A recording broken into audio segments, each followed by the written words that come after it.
तो दोस्तों, मैं हूं राम और आप सभी का स्वागत है डिवाइन नरेटर के अनंत कहानियों में। आज मैं फिर से आप लोगों के सामने मोस्ट पावरफुल एमसी के एक और कमाल के एपिसोड के साथ हाजिर हूं, जो कि पिछले एपिसोड से बेहद ही ज्यादा बेहतरीन होने वाली है। इसीलिए तैयार हो जाइए, तबाही बेमिसाल होने वाली है। चलिए शुरू करते हैं। जैसा कि हमने लास्ट एपिसोड में देखा था, योसु बिस्टमैन के कहे अनुसार 2 लेवल को स्किप करके एक ही रात के अंदर 6 लेवल पर पहुंच चुका था और फिर वापस आकर उस बिस्टमैन से बोला था, चलो टेस्ट को रेडी करो और साकुरा से माफी मांगने के लिए तैयार हो जाओ। तो अब आगे इस एपिसोड की शुरुआत कुछ समय बाद होती है, जहाँ टेस्ट के लिए पूरी तैयारी कर ली गई थी। वही एकेडमी का सुपरवाइजर, जो कि लेवल 20 का होता है, वो बोल रहा होता है, मैं अभी भी सोने के लिए गया ही था, तो मेरा समय बर्बाद करना तुम्हारे लिए अच्छा नहीं होगा इंसान। योसु बताता है, जीतने के बाद मैं स्किल वॉल्ट से एक स्किल को चुनूंगा। जिस पर कि बिस्टमैन कहता है, बच्चे ज्यादा उतावले मत बनो, तुम्हारा 6 लेवल टेस्ट को पास करने की गारंटी नहीं दे सकते। तो वही पहले वाला बिस्टमैन उसके कानों में कुछ बताता है, जिसके चलते वो काफी ही ज्यादा हैरानी में कहता है, क्या एक ही रात के अंदर वो 6 लेवल पर पहुंच चुका है? ये कैसे हो सकता है? इतना सोचने के बाद वो कहता है, तुम काफी इंटरेस्टिंग हो, तो ठीक है, जैसा कि तुमने कहा वैसा ही करते हैं। हालांकि ये अभी भी नामुमकिन है। दरिंदों के लिए बनाई गई टेस्ट को तुम्हारे जैसे साधारण इंसान वो पास कर सकते हैं। इसी के साथ हम देखते हैं टेस्ट के लिए पूरी तरह से तैयारी कर ली गई होती है और प्रीस्ट वो योसु को बताता है, यहाँ पर केवल ताकत ही मायने रखती है, इसीलिए अगर तुमने टेस्ट को पास कर लिया तो बिस्टमैन के स्किल वॉल्ट का उपयोग करने का अधिकार तुम्हें मिल जाएगा। टेस्ट बड़े ही सिंपल है, तुम्हें एक ही पंच के साथ इस बड़े से चट्टान को तोड़ना है। जो देखता हुआ योसु कहता है, बस इतना ही? जिस पर वो पहले वाला बिस्टमैन सोचता है, बेवकूफ, ये कोई मामूली पत्थर नहीं है, ये तुम्हारे लिए स्पेशल बाहर से मंगाई गई पत्थर है। इसे यहाँ तक कि लेवल 10 के वॉरियर भी नहीं तोड़ सकते, इसीलिए ज्यादा घमंडी मत बनो, बस अभी के लिए अपनी खुशी का आनंद ले लो। आगे कमांडर कहता है, चलो इसे कैसे करना है मैं तुम्हें दिखाता हूँ। साथ ही वो सोच रहा था, लेवल 10 के नीचे के वॉरियर इसे खरोच भी नहीं पहुँचा सकते, तो तुम्हारे जैसे घिनौने इंसान के लिए इसे तोड़ना भूल ही जाओ। यहाँ तक कि मैं लेवल 20 पर हूँ, तब भी मुझे अपनी पूरी ताकत की इस्तेमाल करनी पड़ेगी। हम देखते हैं उसके पंच से बस केवल उस पत्थर पर थोड़ा सा क्रैक आया होता है, जिसे लेकर कमांडर कहता है, देखा तुम कर सकते हो ना? तो योसु आगे बढ़ता हुआ कहता है, अगर कोशिश नहीं करूंगा तो पता कैसे चलेगा? वहीं साकुरा उसकी जोश को बढ़ाते हुए कहती है, मास्टर अपना सर्वश्रेष्ठ करना। योसु बताता है, चिंता मत करो, मैं अपनी पूरी कोशिश करूंगा। हम देखते हैं उसने अपने अल्टीमेट फिजिक के 50% स्ट्रेंथ को अनलॉक कर दिया था, जिसको देखता हुआ कमांडर कहता है, मैं तुम्हें फिर से बता रहा हूँ, ये भले ही हमारे जैसे बिस्टमैन के लिए आसान हो सकता है, लेकिन तुम्हारे जैसे कमजोर और साधारण इंसान के लिए ये बिल्कुल भी आसान नहीं होगा। तो योसु बताता है, बस रुको और इंतजार करो। इसी के साथ वो जैसे ही अपने पंच को उस बड़े से पत्थर पर मारता है, तो उसे देख रहे सभी बिस्टमैन के होश उड़ चुके थे, क्योंकि उसकी पावर वो सच में बहुत ही ज्यादा अधिक थी, जिसके चलते वो पत्थर पूरी तरह से चकनाचूर होकर धूल बन चुका था। वहीं योसु वो बोल रहा था, क्या मैंने अपने कुछ ज्यादा ही पावर को लगा दिया था? तुमने सच कहा था, ये वाकई में बहुत ही कमजोर है, मुझे इससे ज्यादा कुछ कठिन की उम्मीद थी। इधर साकुरा वो खुश होते हुए बोल रही होती है, जैसा कि मास्टर से उम्मीद थी, अब आप स्किल वॉल्ट के अंदर जा सकते हैं। पर इधर इन लोगों की होश तो अभी भी पूरे होते हैं और आपस में बात करते हुए बोल रहे थे, क्या दुनिया में ऐसा होना मुमकिन भी है? तो कमांडर कहता है, आखिरकार वो एक ही झटके में इस पत्थर को कैसे चकनाचूर कर सकता है? इतने में ही वहाँ पर योसु आकर बोलता है,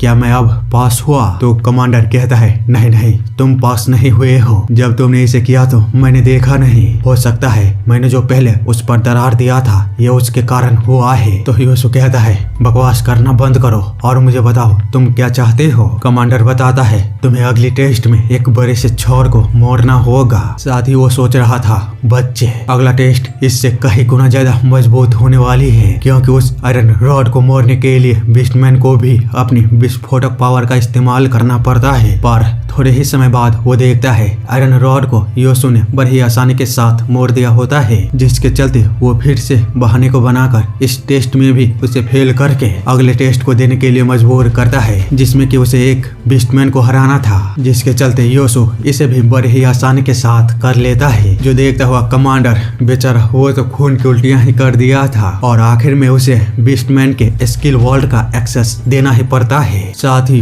पहले वाले बीस्टमैन को साकुरा के सामने झुककर माफी भी मांगनी पड़ती है, पर वो काफी ज्यादा गुस्से में था। वहीं साकुरा वो बोल रही थी, मैंने कभी नहीं सोची थी कि मेरे साथ कभी ऐसा भी ट्रीट किया जाएगा। मास्टर सच में मैं आपकी बहुत ही बड़ी शुक्रगुजार हूँ। तो योसु कहता है, चिंता मत करो और पूरे गर्व के साथ उसकी माफी को स्वीकार करो। जो सुन साकुरा कहती है, हाँ सही कहा आपने मास्टर। इसी के साथ वो पूरे जोश के साथ बोलती है, मैं आपकी माफी को स्वीकार करती हूँ। अगला सीन कुछ समय बाद का होता है जहाँ पर कि योसु बोल रहा था, क्या मैं एक बार में केवल एक ही स्किल को चुन सकता हूँ? कमांडर बताता है, हाँ सही कहा, कॉम्बैक्ट एकेडमी का यही नियम है। साथ ही तुम ध्यान रखना, अंदर जाने के बाद तुम्हारे पास केवल 3 मिनट होंगे। अगर तुमने इस समय के बीच कोई भी स्किल को नहीं चुना तो तुम्हें बलपूर्वक बाहर निकाल दिया जाएगा और तुम कुछ समय के लिए फिर से अंदर नहीं जा सकते। इसके अलावा वो उसे और भी कई सारी जानकारी और नियमों को बताता है, जो कि आगे स्टोरी को देखने पर आप लोगों को पता चल ही जाएगा। इसलिए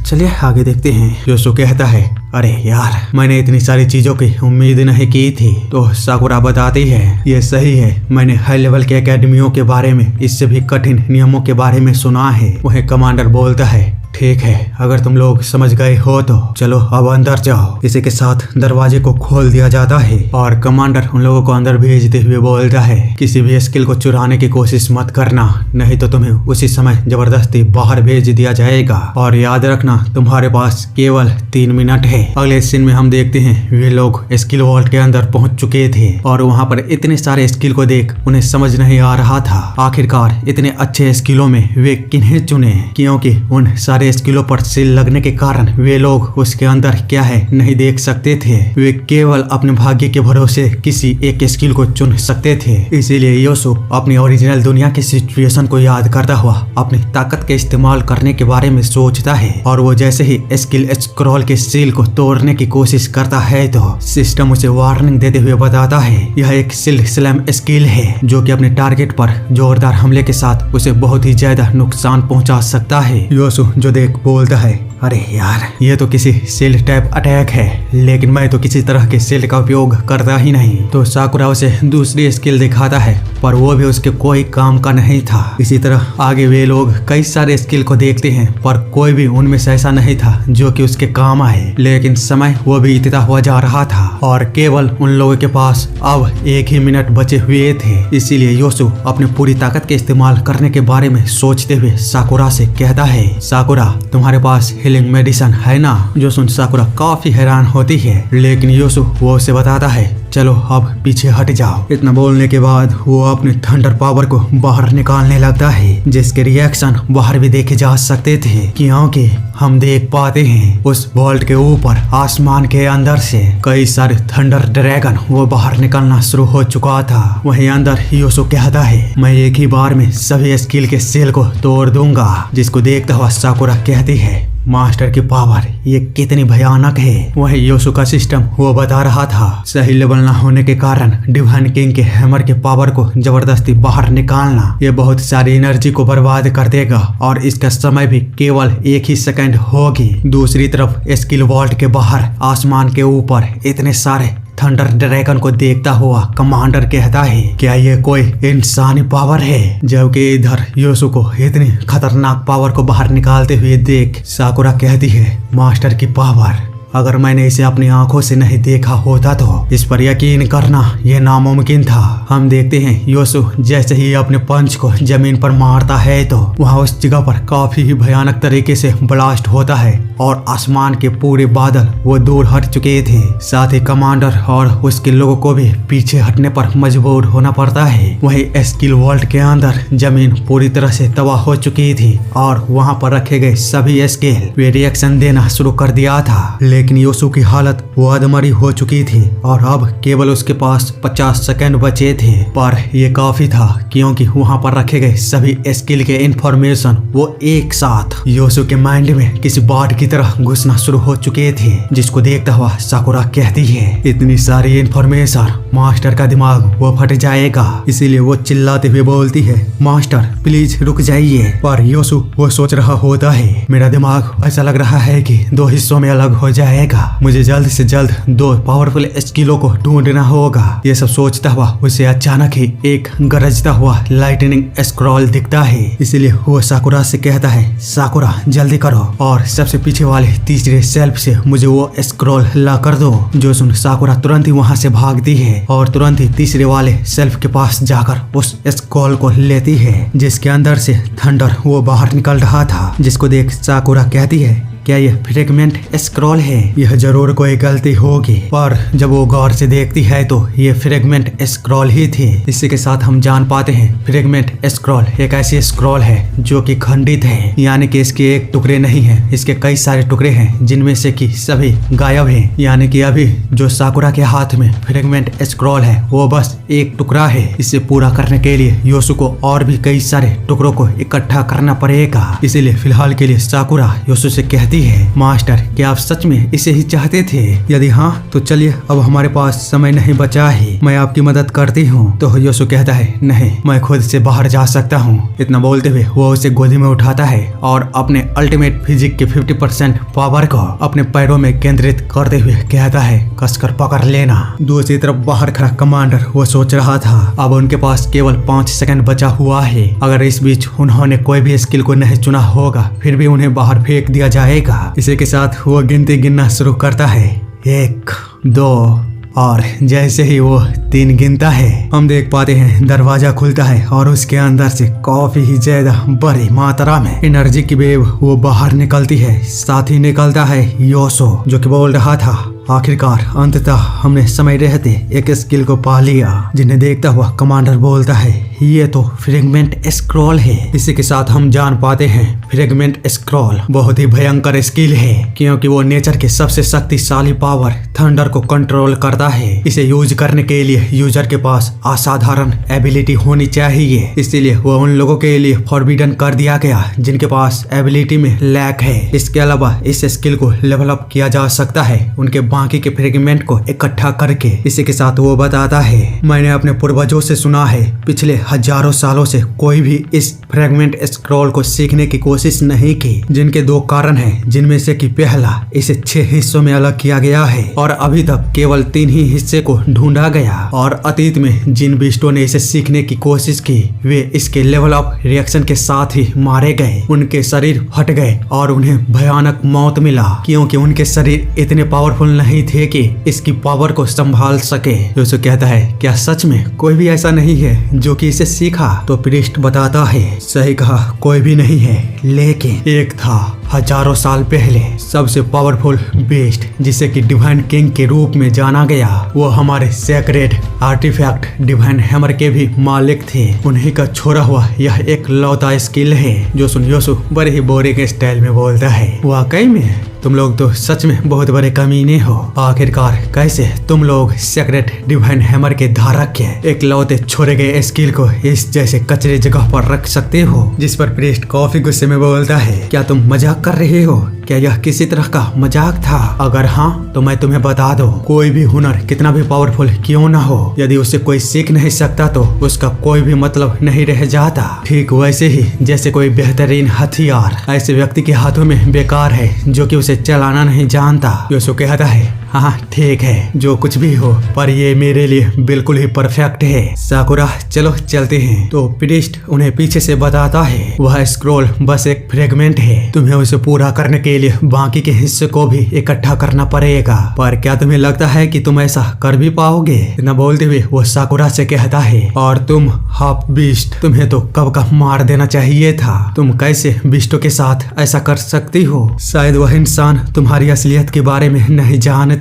क्या तुम उसे भी बलिदान करने के बारे में सोच रही हो? जिस पर साकुरा को हम पहली बार गुस्से में देखते हैं। वो कहती है, इसे लेकर तुम्हें चिंता करने की कोई आवश्यकता नहीं है। जोसुन वो प्रीस्ट कुछ भी नहीं बोलता और साकुरा वो चुपचाप आगे चली जाती है योसु के साथ, जिन्हें पीछे से देखते हुए ये लोग कहते हैं, देखते हैं तुम आखिरकार और कितनी दूर तक जा सकती हो। अगले सीन में हम किसी इन को देखते हैं जहाँ पर के योसु बोल रहा था, साकुरा तुम्हारी हीलिंग मेडिसिन तो काफी ज्यादा कमाल की है, मेरा हाथ पूरी तरह से रिकवर हो चुका है, पर यार इसका स्वाद बहुत ही ज्यादा बुरा है, आखिरकार तुमने इन्हें किन चीजों से बनाया है। पर जब साकुरा कोई भी रिप्लाई नहीं देती तो वो कहता है, साकुरा तुम्हें हुआ क्या? जब से हम वापस आए हैं तुम अजीब से व्यवहार कर रही हो, क्या तुम ठीक हो? तो वह स्माइली चेहरे के साथ बोलती है, हाँ मैं बिल्कुल ठीक हूँ, बस थोड़ा सा थक चुकी थी। जिस पर योसु बोलता है, मैं बहुत ही ज्यादा क्यूरियस हो रहा हूँ, तुम्हें आखिरकार फांसी क्यों दी जा रही थी? क्या ये तुम्हारे बैकग्राउंड के कारण था? जो सुन साकुरा वो काफी ही ज्यादा शौक में चली गई थी। वहीं योसु वो बोल रहा होता है, अगर मुझे ठीक से याद है तो तुम बस मेरे बाद ही थी। पर साकुरा उसकी बातों को इग्नोर करते हुए कहती है, मास्टर छोड़िए ना, उन जैसे अनप्लीजेंट चीजों पर बात नहीं करते, बस आप मुझे बताइए कि क्या आपने उस स्क्रॉल को खोल कर देखा? योसु बताता है, हाँ भले ही उस बूढ़े आदमी ने कुछ अजीब अजीब बातें बताई, लेकिन मुझे लगता है कि ये मेरे लिए बिल्कुल ही परफेक्ट है। साथ ही वो सोच रहा था मुझे इंतजार नहीं हो रही है वो देखने के लिए कि जब मैं सारे फ्रेगमेंट को इकट्ठा कर लूंगा तो तब क्या होगा। वहीं साकुरा बोल रही थी, बहुत बढ़िया, तो चलिए अब हमें आगे बढ़ना चाहिए, आज का दिन वो काफी खूबसूरत है। तो योसु बोलता है, हाँ तुमने सही कहा, लेकिन इससे पहले मुझे कुछ करना होगा। इतना बोलते हुए जब वो अपने रिंग की ओर देखता है तो सिस्टम बता रहा था कूल डाउन खत्म हो चुका है, बॉन्डलेस पैसेज खुल रहा है। इसी के साथ वो उसके अंदर जाते हुए बोलता है, चलो अब उन तीनों से निपटने में मजा आएगा। जिसके अगले ही पल हम देख पाते हैं वो अपने ओरिजिनल दुनिया में वापस आ चुका होता है, सेम उसी समय पर जब ये तीनों बंदे उस पर अटैक किया था, जिन्हें देखता हुआ योसु तुरंत ही डंजन के उन्हें वुल्फ किंग के स्वाड को समन करता है और उन लोगों के सामने खड़ा हो जाता है उनके सामना करने के लिए, और उन लोगों के अटैक को बड़े ही आसानी के साथ रोक देता है। जिन्हें देखता हुआ टकला बोलता है, क्या उसने अभी अभी हवा के बीच से उस स्वाड को बाहर निकाला? तो मेन बंदा कहता है, हो सकता है ये भी उसका कोई रहस्यमय चीज हो, तो चलो इस हाई लेवल के स्वाड को मैं रखूंगा। जिस पर तीसरा कहता है, पहले उसे मारो, लूट के बारे में बाद में सोचना। उन तीनों को इस तरह देख योसु बोलता है, याद रखना ये लड़ाई तुम लोगों ने शुरू की है। ये सब बोलता हुआ वो अपने थंडर पावर का इस्तेमाल करना शुरू कर दिया था। जिनको देखता हुआ ये लोग कहते हैं, वह तो एक वॉरियर है, यह कितना इंटेंस प्रेशर है। और आगे वे लोग कुछ कर पाते हो उससे पहले ही योसु उन सभी पर अटैक कर दिया था अपने चेन फॉल के साथ, जिसके चलते आसमान से भयानक थंडर आकर उन लोगों की हालत एक ही बार में काफी खराब कर दिया था। और वे सभी अब हिल भी नहीं पा रहे थे और बस केवल योसु को गाली दे रहे थे। साथ ही अपने पास कोई और रास्ते को ना देखकर जादूगर कहता है, हमने उसे कम आंक लिया, वो पहले की तुलना में पूरी तरह से बदल चुका है, लेकिन ये कैसे हो सकता है? ये बहुत ही ज्यादा फ्रस्ट्रेटिंग है, हमें किसी भी तरह से यहाँ से भागना होगा। वहीं उसके दूसरे साथी भी यही सोचने के बाद कहते हैं, एक मिनट रुको, मैं सरेंडर करता हूँ। पर अब काफी देर हो चुकी थी। योसु मुझे मारते हुए कहता है, क्या तुम सच में सोचते हो कि मुझे मारने की कोशिश करने के बावजूद भी मैं तुम्हें माफ कर दूंगा? अपने साथी को इस तरह मरता हुआ देख मेन बंदा बोलता है, तुम्हें एहसास नहीं है हम लोग क्रेजी वुल्फ गिल्ड से हैं, तुम जरूर बाद में इसके लिए पछताओगे, लेकिन इस चीज का भी कोई फायदा नहीं है। योसु बिना उसकी बातों को जरा सा सुने उसके सर को भी उसके धड़ से अलग कर देता है। और अब केवल जादूगर ही था जो कि बचा था, जो कि सोच रहा था वह बिल्कुल भी दया को नहीं दिखा रहा है। वो जान चुका है अगर उसने हमें जाने दिया तो वो निश्चित रूप से मारा जाएगा। तभी वहाँ पर योसु आकर बोलता है, चलो अब तुम अगले हो, तैयार हो जाओ। तो जादूगर बोलता है, क्या तुम सच में सोचते हो कि मैं तुम्हें इतनी आसानी से खुद को मारने दूंगा? जैसा बोलने के बाद वो तुरंत ही अपने पास से किसी चीज को बाहर निकालता है और तुरंत ही योसु पर उससे अटैक कर दिया था, जिन्हें योसु जैसे ही रोकने की कोशिश करता है तो हम देख पाते हैं वह जादूगर बोलता है, एक्सप्लोड। इसी के साथ वहाँ पर काफी बड़ा धमाका हुआ था। जिन्हें देखता हुआ जादूगर कहता है, बेवकूफ कहीं के, मैंने उन फलों को अपने जान को जोखिम में डालकर खरीदी थी। यदि तुम लेवल 12 पर हुए तभी ये तुम्हें नुकसान पहुंचाएगा, और यदि तुम लेवल 10 पर रहे तो ये तो तुम्हारे बॉडी के चीथड़े उड़ा देंगे। ये सब बोलता हुआ वो काफी खुश हो रहा था, लेकिन उसकी नजर किसी चीज पर पड़ती है और उसके होश उड़ चुके थे, क्योंकि योसु वो बिल्कुल ही सही सलामत था। जिसे देखता हुआ जादूगर कहता है ये कैसे हो सकता है। हम देखते हैं योसु वो अपने आर्मर में था और तुरंत ही उस जादूगर की ओर बढ़ता है और जादूगर के बॉडी को एक ही पंच के साथ चीथड़े उड़ाता हुआ बोलता है तुम्हें अपने मौत के लिए उसी समय तैयार हो जाना चाहिए था जब तुम लोगों ने मुझ पर एक साथ मिलकर अटैक करने की कोशिश की। ये सब बोलता हुआ वो जा ही रहा था, तभी उसकी नजर जादूगर के बैग की ओर पड़ता है, जिसके अंदर देखने पर उसे डायमेंशन रिंग मिलती है और सिस्टम उसे बताता है कि तुम इसके अंदर कुछ भी रख सकते हो। यह किसी स्पेस की तरह है, जिसके चलते योसु वो बड़े ही क्रीपी स्माइल के साथ कहता है तुम्हारा शुक्रिया लूट के लिए, क्योंकि वह रिंग बहुत ही ज्यादा कीमती था और उसे खरीदना अभी के लिए योसु के लिए बिल्कुल ही नामुमकिन था। कुछ समय बाद हम देखते हैं वहाँ उस जगह पर सिक्योरिटी आ चुकी थी और वो पूरी जगह की जांच करने लगे थे, लेकिन योसु ने पहले ही अपने सारे निशान को मिटा दिया था और साथ ही सारे सबूतों को भी। आगे हम देखते हैं योसु वो किसी से कॉल पर बात कर रहा था और कॉल के दूसरी तरफ वाला पर्सन वो उसके हाई स्कूल का टीचर था, जो कि उसके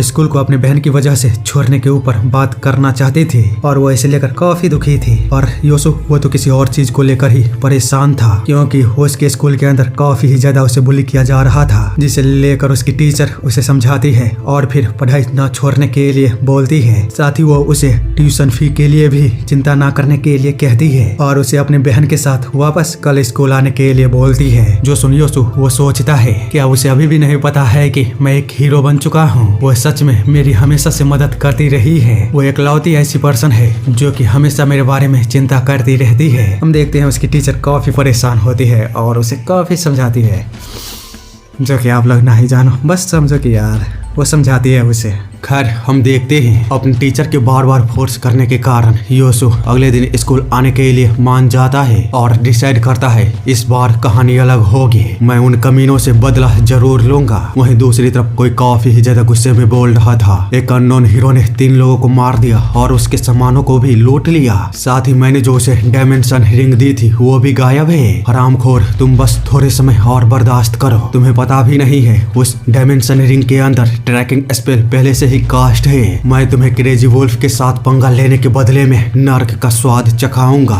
तुम सभी जाओ यहाँ से और उस चोर को जहाँ पर भी है वहाँ से ढूंढ कर निकालो। इसी के साथ हम अगले दिन देखते हैं योसु अपने बहन के साथ स्कूल में आ चुका था। साथ ही वो सोच रहा था, जब मैंने उसे स्कूल वाली बात बताई तो वो काफी खुश हो चुकी थी और कहा कि मैं आप पर बोझ नहीं बनूंगी। उम्मीद है उसकी ये नई व्हील चेयर पहले से उसे आसानी कर देगी चलने में। हम देखते हैं वो अपनी बहन को बड़े ही आराम से संभाल कर ले जा रहा था, लेकिन वहीं दूर पर खड़ा 2 लड़कियां उन्हें देखते हुए आपस में बात करते हुए बोल रहे होते हैं, क्या ये वही है? तो दूसरी लड़की बताती है हाँ ये वही है। जिस पर वो पहली वाली लड़की बोलती है तब तो मजा आएगा। उसकी ये मासूम और प्यारा चेहरा मुझे सख्त नफरत है। तो दूसरी लड़की कहती है या तुम उसे फिर से परेशान करने की प्लानिंग बना रही हो? अगर स्कूल को किसी भी तरह इसके बारे में पता चला तो हम बड़ी मुसीबत में होंगे। जिस पर कि वो पहली लड़की बताती है क्यों इतना टेंशन लेती हो? पहले भी किसी ने आवाज नहीं उठाई और अब भी कोई भी नहीं बोलेगा। सिचुएशन बिल्कुल ही सेम है। ये सब बोलता हुआ वे लोग आपस में बात करते हुए वहाँ से चले जाते हैं। दूसरी तरफ हम प्रिंसिपल को देखते हैं, जो कि योसु के टीचर पर भड़क रहा था, क्योंकि योसु और उसकी बहन की सिचुएशन को देखते हुए उसे बिल्कुल भी ऐसा नहीं लग रहा था कि वे लोग अपनी पढ़ाई को कंटिन्यू कर पाएंगे। इसीलिए योसु के टीचर उसे समझाती है आप चिंता मत कीजिए, मैंने उनकी ट्यूशन फीस ऑलरेडी पेड कर दी है। साथ ही मैंने उन्हें समझा दिया है तो वो आगे से कोई भी परेशानी खड़ी नहीं करेंगे। इतना बोलकर वो योसु को लेकर वहाँ से चली जाती है। वही प्रिंसिपल उन्हें देखते हुए सोच रहा होता है मुझे इन जैसे बच्चों में कोई दिलचस्पी नहीं है, मुझे केवल तुम में दिलचस्पी है। शायद तुम्हें मेरे जैसे एक लवर की आवश्यकता है जो कि तुम्हारी इच्छाओं को फुलफिल कर सके। जबकि इधर उस कमीने की इच्छाओं से अनजान सनसाई योसु को बोल रही थी तुम्हें अपनी बहन की भी चिंता करने की कोई आवश्यकता नहीं है,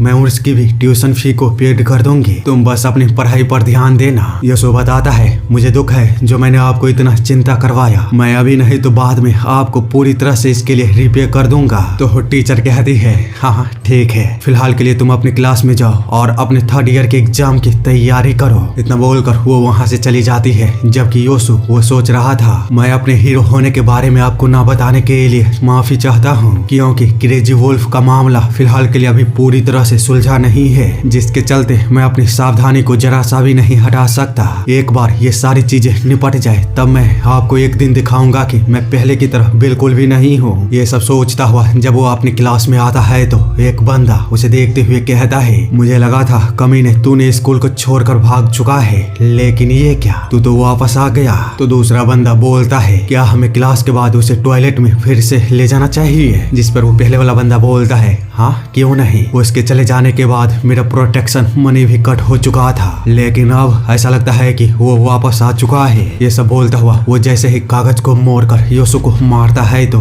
हम देख पाते हैं योसु बड़े ही आसानी के साथ उस कागज के टुकड़े को पकड़ लेता है, जिसके चलते इन लोगों की तो हालत ही खराब हो चुकी थी। वही योसु कहता है, बाद में टॉयलेट में मिलते हैं। जिस पर वो बंदा बोलता है, क्या तूने अभी अभी बोला क्या? मैंने ठीक से सुना नहीं। क्या तुम मुझे टॉयलेट में बुला रहा है? लगता है कि तूने मुझे कुछ समय से देखा नहीं तो दर्द को भूल चुका है। तो ठीक है, मिलते हैं टॉयलेट में। अगले सीन में हम देखते हैं क्लास की घंटी बज चुकी थी और वे सब के सब योसु के साथ टॉयलेट में पहुंच चुके थे, जहां पर कि एक बंदा बोल रहा था, इस समय पर टॉयलेट को यूज करने के लिए यहाँ पर कई सारे लोग आएंगे, तो क्या हम लोग कहीं और पर चले? तो मेन बंदा बोलता है, अरे नहीं चलेगा। वैसे कमीने, मैंने सुना था कि तूने स्कूल को छोड़ने के बाद कचरे को उठाने लगा था। मुझे बता अब तू हमारे प्रोटेक्शन फी के बारे में क्या करने वाला है? वहीं दूसरा बंदा कहता है, जितने भी पैसे तुम्हारे पास है वो हमें दे दे, नहीं तो। जिस पर योसु बोलता है, नहीं तो क्या? वे लोग भी जो सुन हैरान थे और आगे बढ़ते हुए योसु से कहते हैं, नहीं तो मरने के लिए तैयार हो जा। पर योसु उन लोगों के आगे कुछ करने से पहले ही काफी ही ज्यादा स्पीड में आगे बढ़ता है और एक ही झटके में दो बंदों को वहीं पर ढेर कर देता है, जिसको देखता हुआ मेन बंदा का तो पैंट ही गीली हो चुकी थी और वो सोचता है, अभी अभी हुआ क्या? ये कमजोर योसु वो बिल्कुल ही अलग दिख रहा है, आखिरकार वो इतना पावरफुल कैसे हो सकता है? इतने में ही कोई दूसरा बंदा भागते हुए आकर बताता है, बॉस आ रहा है, भागो। जो सुन मेन बंदा अपने साथियों को वहाँ से ले जाते हुए सोचता है, कमीने कहीं के इसे देखो तो ऐसा लग रहा है कि वे हमें मार ही डालेगा। वही योसु सोच रहा था, यदि मैंने उन्हें लात मारते समय अपनी ताकत को जरा सा भी बढ़ा देता तो वे उसी समय मारे जाते। दूसरी तरफ अलग क्लास में करीना और उसके दोस्त को देखते हैं, जो कि करीना कितने दिन गायब होने के कारण आपस में नोटबुक को एक्सचेंज कर रहे थे, लेकिन तभी वहाँ पर वही दोनों पहले वाली लड़की आकर करीना को परेशान करते हुए कहते हैं, जरा देखो तो इसे, ये तो अभी भी विकलांग है। जब भी मैं तुम्हारे चेहरे को देखती हूँ तो मुझे नफरत होने लगती है, मैं इन्हें पूरी तरह से बर्बाद कर देना चाहती हूँ। वैसे भी तुम्हारे इतने दिन स्कूल से गायब हो जाने के कारण मेरे पास कोई भी गुलाम नहीं था, लेकिन अब ऐसा लगता है कि मुझे फिर से एक गुलाम मिल चुका है। तो बताओ अब तुम मुझे इसकी भरपाई कैसे करने वाली हो? करीना बताती है, मेरे पास कोई भी पैसे नहीं है। जिस पर वो लड़की कहती है, ओह अच्छा, तब तो तुम्हारे पैरों में लगी ये चीज को ही बेचनी पड़ेगी। करीना बताती है, नहीं, इसे मेरे बड़े भाई ने बहुत ही ज्यादा मुश्किल से खरीदा है, तुम ऐसा नहीं कर सकते, यह मेरे लिए बहुत ही ज्यादा इम्पोर्टेंट है। वो लड़कियां जो कि सुन काफी ज्यादा हैरान होती है, बाद में कहती है, इम्पोर्टेंट? वाकई में? इतना बोलते हुए वो उसे काफी ज्यादा जोरदार चमाटे को लगाती है। वही क्लास में बैठे हुए बाकी के बच्चे डर के मारे कुछ भी नहीं कहते, पर तभी क्लास में टीचर आ जाती है और सभी बच्चों को अपने अपने सीट पर बैठने के लिए बोलती है, जिसको देख वो लड़की करीना से बोलती है, ये छठा पीरियड है तो क्लास खत्म होने के बाद तुरंत अपने घर जाने की कोशिश मत करना, हमारी बातचीत अभी भी बाकी है। लेकिन करीना वो डर के मारे सोच रही थी, क्लास खत्म होते ही मुझे भाग जाना है, मैं अपने बड़े भाई का इंतजार नहीं कर सकती, मुझे सुनिश्चित करना होगा कि वो पीछे के गेट से मीना और बाकियों के लोगों से ना मिले। आगे हम कुछ समय बाद योसु के क्लास को देखते हैं, जहाँ आखिरी पीरियड भी खत्म हो चुका था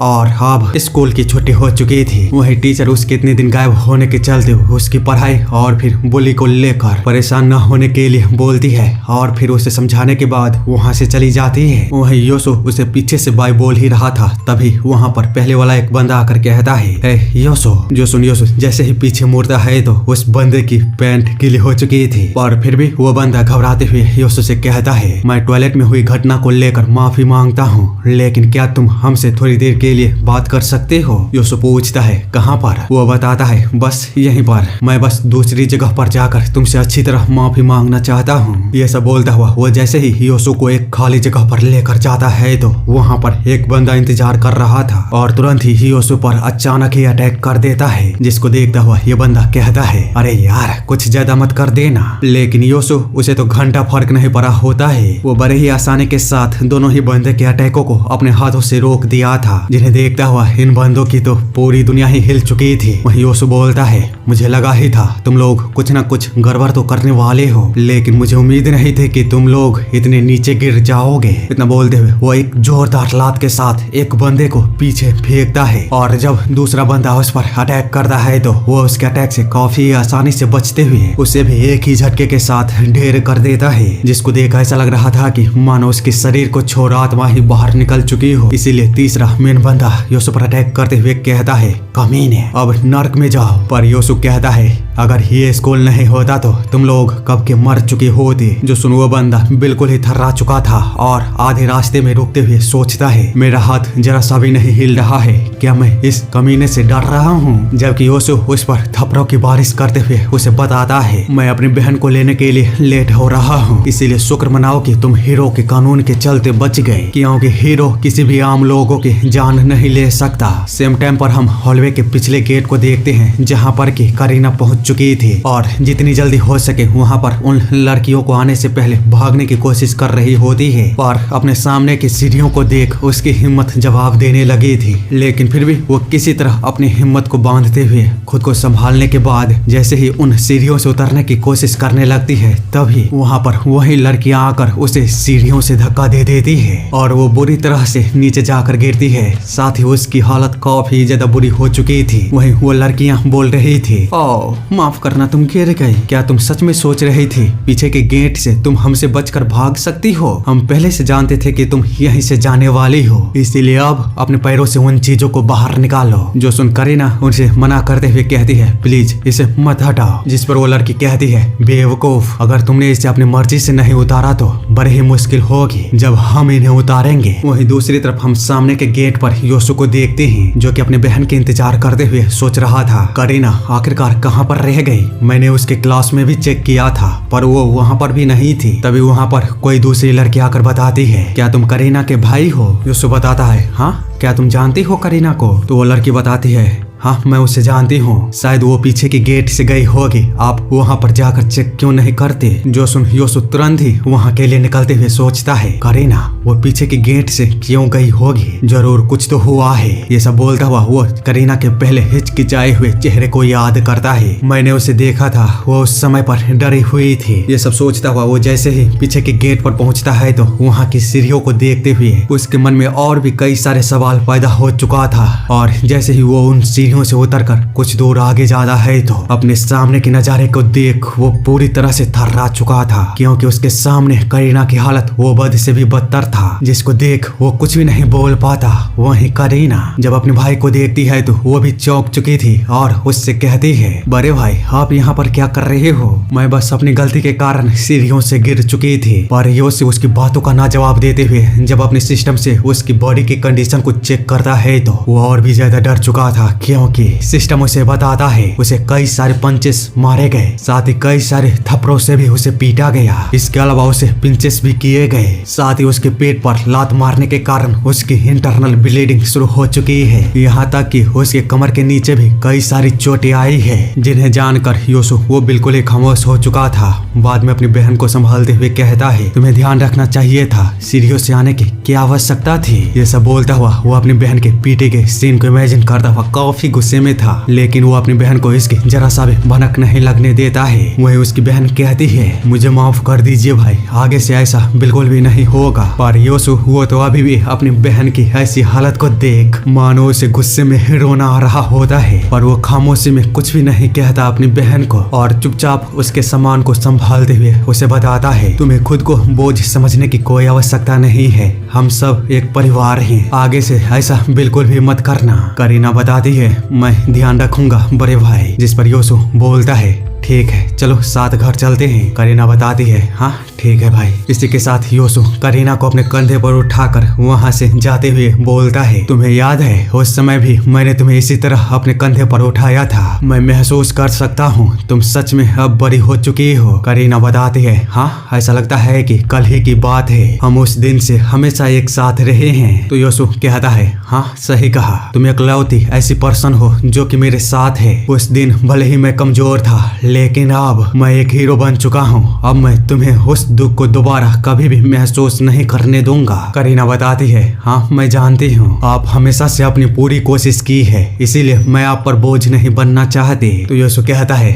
तुम फिर से ऐसी बातें करने लगे। मैंने तुमसे कहा ना हम परिवार है, तुम्हें खुद को बोझ समझने की कोई आवश्यकता नहीं है। तुम बस थोड़ी देर यहाँ पर बैठो, मैं वापस अभी आता हूँ। करीना कहती है, आखिर आप जा कहाँ रहे हो? वो बताता है, बस यहीं से आता हूँ, मैं कोई चीज भूल चुका हूँ। इतना बोलकर वो काफी ही ज्यादा गुस्से में वहाँ से जाता है। इसी के साथ हम स्कूल में क्लासरूम के अंदर इन लोगों को दोबारा देखते हैं जो कि आपस में बात करते हुए बोल रहे होते हैं। वो अपने पैरों में लगे उन चीजों को बचाने के लिए बहुत ही ज्यादा बेसब्र थे। हमने उसे इतना पीटा पर फिर भी वो अपने पैरों से उन चीजों को बाहर नहीं निकालने दे। ऐसा लगता है कि अब हमें उसे चुराना ही पड़ेगा ताकि हम कुछ पैसों के बदले उन्हें बेच सके। तो उसका बॉयफ्रेंड कहता है, चिंता मत करो, हम कल उससे वो चीज निश्चित रूप से ले लेंगे। जिस पर दूसरी लड़की कहती है, लेकिन मैंने सुना है कि उसका भाई भी वापस स्कूल में आ चुका है, क्या ये ठीक रहेगा? वो स्कूल को छोड़ने के बाद क्लीनर बन चुका था। तो मीना कहती है, ये कितना अजीब है, भाई कचरा उठाने वाला और बहन विकलांग। मुझे तो शर्म आ रही है उन लोगों के साथ एक ही स्कूल में पढ़ते हुए। तो दूसरी लड़की कहती है, करीना के पैर टूटने से पहले वो बहुत ही ज्यादा पॉपुलर थी, यहाँ तक कि मेरे क्लास में भी कई सारे ऐसे लड़के हैं जो कि उसे पसंद करते हैं। वह वाकई में सुंदर, स्टाइलिश और स्मार्ट है। जो सुन मीना का बॉयफ्रेंड वो कहता है, ओह अच्छा, सुंदर, स्मार्ट और स्टाइलिश, लगता है मुझे उससे मिलना पड़ेगा। जिस पर मीना बोलती है, तुम मेरे सामने ऐसा कैसे बात कर सकते हो? वो बंदा जिस पर बोलता है, चिंता मत करो, मैं तो बस ऐसे ही बोल रहा था। तो मीना कहती है, ठीक है, तो उसके पैरों को बेकार सी चीज को बेचने के बाद कल हम मजे करेंगे। वे लोग इसी तरह बकवास की बातें कर ही रहे होते हैं। वहीं योसु चुपचाप उनकी बातों को सुन रहा था। बाद में उनके सामने आते हुए बोलता है, हेलो गाइज, कैसे हो? जिसको देख ये लोग कहते हैं, आखिरकार तू है कौन और तुम्हारी हिम्मत कैसे हुई इस रूम में आने की? तो योसु कहता है, क्या तुम ही लोग थे जिसने कि करीना को चोट पहुंचाया? उसने कहा था कि वो सीढ़ियों से गिर चुकी थी। जिस पर दूसरी लड़की कहती है, क्या तुम करीना के भाई हो? वही मीना बोलती है, तो तुम यहाँ पर बदला लेने के लिए आए हो, पर ऐसा लगता है कि तुम गलत समय पर आ चुके। जबकि उसका बॉयफ्रेंड वो कहता है, योसु कचरे कहीं के, थर्ड ईयर में होने के बावजूद भी तुम बिली द ग्रेट के बारे में नहीं जानते। मीना तो बस तुम्हारी बहन के साथ खेल रही थी। जिस पर योसु कहता है, ओह अच्छा, एक अपंग लड़की को सीढ़ियों से धक्का देना तुम्हारे लिए खेल है? तो वह बंदा बोलता है, हाँ हमारे लिए ये तो खेल ही है, पर क्या तुम्हारे पास शिकायत है या फिर तुम यहाँ पर माफी मांगने के लिए आए हो? इसी तरह वे तीनों ही लोग योसु और उसकी बहन का मजाक उड़ाते हुए जैसे ही योसु को पंच करने की कोशिश करता है तो योसु उसकी उंगली को पकड़ते हुए वहीं पर तोड़ देता है, जिसके चलते वो बंदा काफी ही ज्यादा भयानक तरीके से दर्द में चिल्लाता है। वहीं दोनों लड़कियां भी हैरान थे, जबकि योसु दरवाजे को बंद करता हुआ उन्हें बताता है, चलो अब मेरा भी मन हो गया है तुम लोगों के साथ खेलने के, उम्मीद करता हूँ तुम लोग भी कोऑपरेट करोगे। जो सुन वे लोग बुरी तरह हैरान थे और मीना अपने बॉयफ्रेंड को चिल्लाते हुए बोलती है, तुम कर क्या रहे हो बिली, क्या तुम ठीक हो? जबकि बिली वो चिल्ला रहा था, कमीने तुझे पता नहीं मेरा बाप कौन है, वो तुम्हें छोड़ने वाला नहीं है। वही तीसरी लड़की वो योसु को धमकाते हुए कहती है, करीना के बड़े भाई, मैं तुम्हें यहाँ पर अकेले आने के लिए सराहना करती हूँ, क्योंकि भले ही हम लोग कोई हीरो नहीं है लेकिन तब भी हम ऐसे लोग नहीं हैं जिन्हें तुम नाराज कर सकते हो। इससे आगे वो कुछ बोलती उससे पहले ही योसु उसे एक खतरनाक पंच को मारता है और उसे हवा में पीछे उड़ाता हुआ फेंक देता है। बाद में उससे कहता है, क्या तुमने सच में सोचा था कि मैं एक औरत पर हाथ नहीं उठाऊंगा? अपने दोस्त की ऐसी हालत को देख मीना तो वो कुछ बोल ही नहीं पाते, लेकिन उसका बॉयफ्रेंड बिली वो सोच रहा था उसकी स्पीड ये तो स्पोर्ट स्टूडेंट से भी ज्यादा है, वह इसकी टांग यहाँ पर चल क्या रहा है? इतना सोचने के बाद वो कहता है, कमीने, मैं फिर से कह रहा हूँ तू मेरे बाप को जानता नहीं है। पर योसु उसकी बातों पर ना ध्यान देते हुए उसे एक जोरदार पंच को देते हुए सीधे मीना के पास जाते हुए कहता है, मैं तुमसे बाद में निपटूंगा। इसी के साथ वो मीना के गले को जोरदार तरीके से पकड़ने के बाद सीधे दीवार के साथ चिपका देता है। वहीं मीना वो अभी भी छटपटाते हुए बोल रही थी, छोड़ो मुझे। तो योसु उसे चुप कराते हुए बोलता है, मैंने सुना है तुम ही थी जिसने की पहले करीना को बुली करने की इनिशिएटिव ली थी। तो अब ध्यान से सुनो, तुमने जो कुछ भी उसके साथ किया मैं उसके लिए तुम्हें कभी भी नहीं माफ करने वाला। इसीलिए ध्यान रखना, अगली बार ऐसा दोबारा कुछ भी हुआ तो तुम मरने वाली हो। बाद में उसे छोड़ने के बाद बिल्ली के पास जाते हुए वो कहता है, तुम इस लड़की के बॉयफ्रेंड हो ना, शुक्र मनाओ तुम एक हीरो नहीं हो, नहीं तो मैं तुम्हें मार सकता था। ये सब बोलता हुआ वो जैसे ही उसे पीटने के लिए जाने वाला होता है तभी वो बंदा चिल्लाते हुए कहता है, तुम जानते नहीं मैं कौन हूँ? मेरे फादर ब्लू स्नेक गैंग के लीडर है और वो लेवल 10 के हीरो भी हैं। जो सुन योसु कहता है,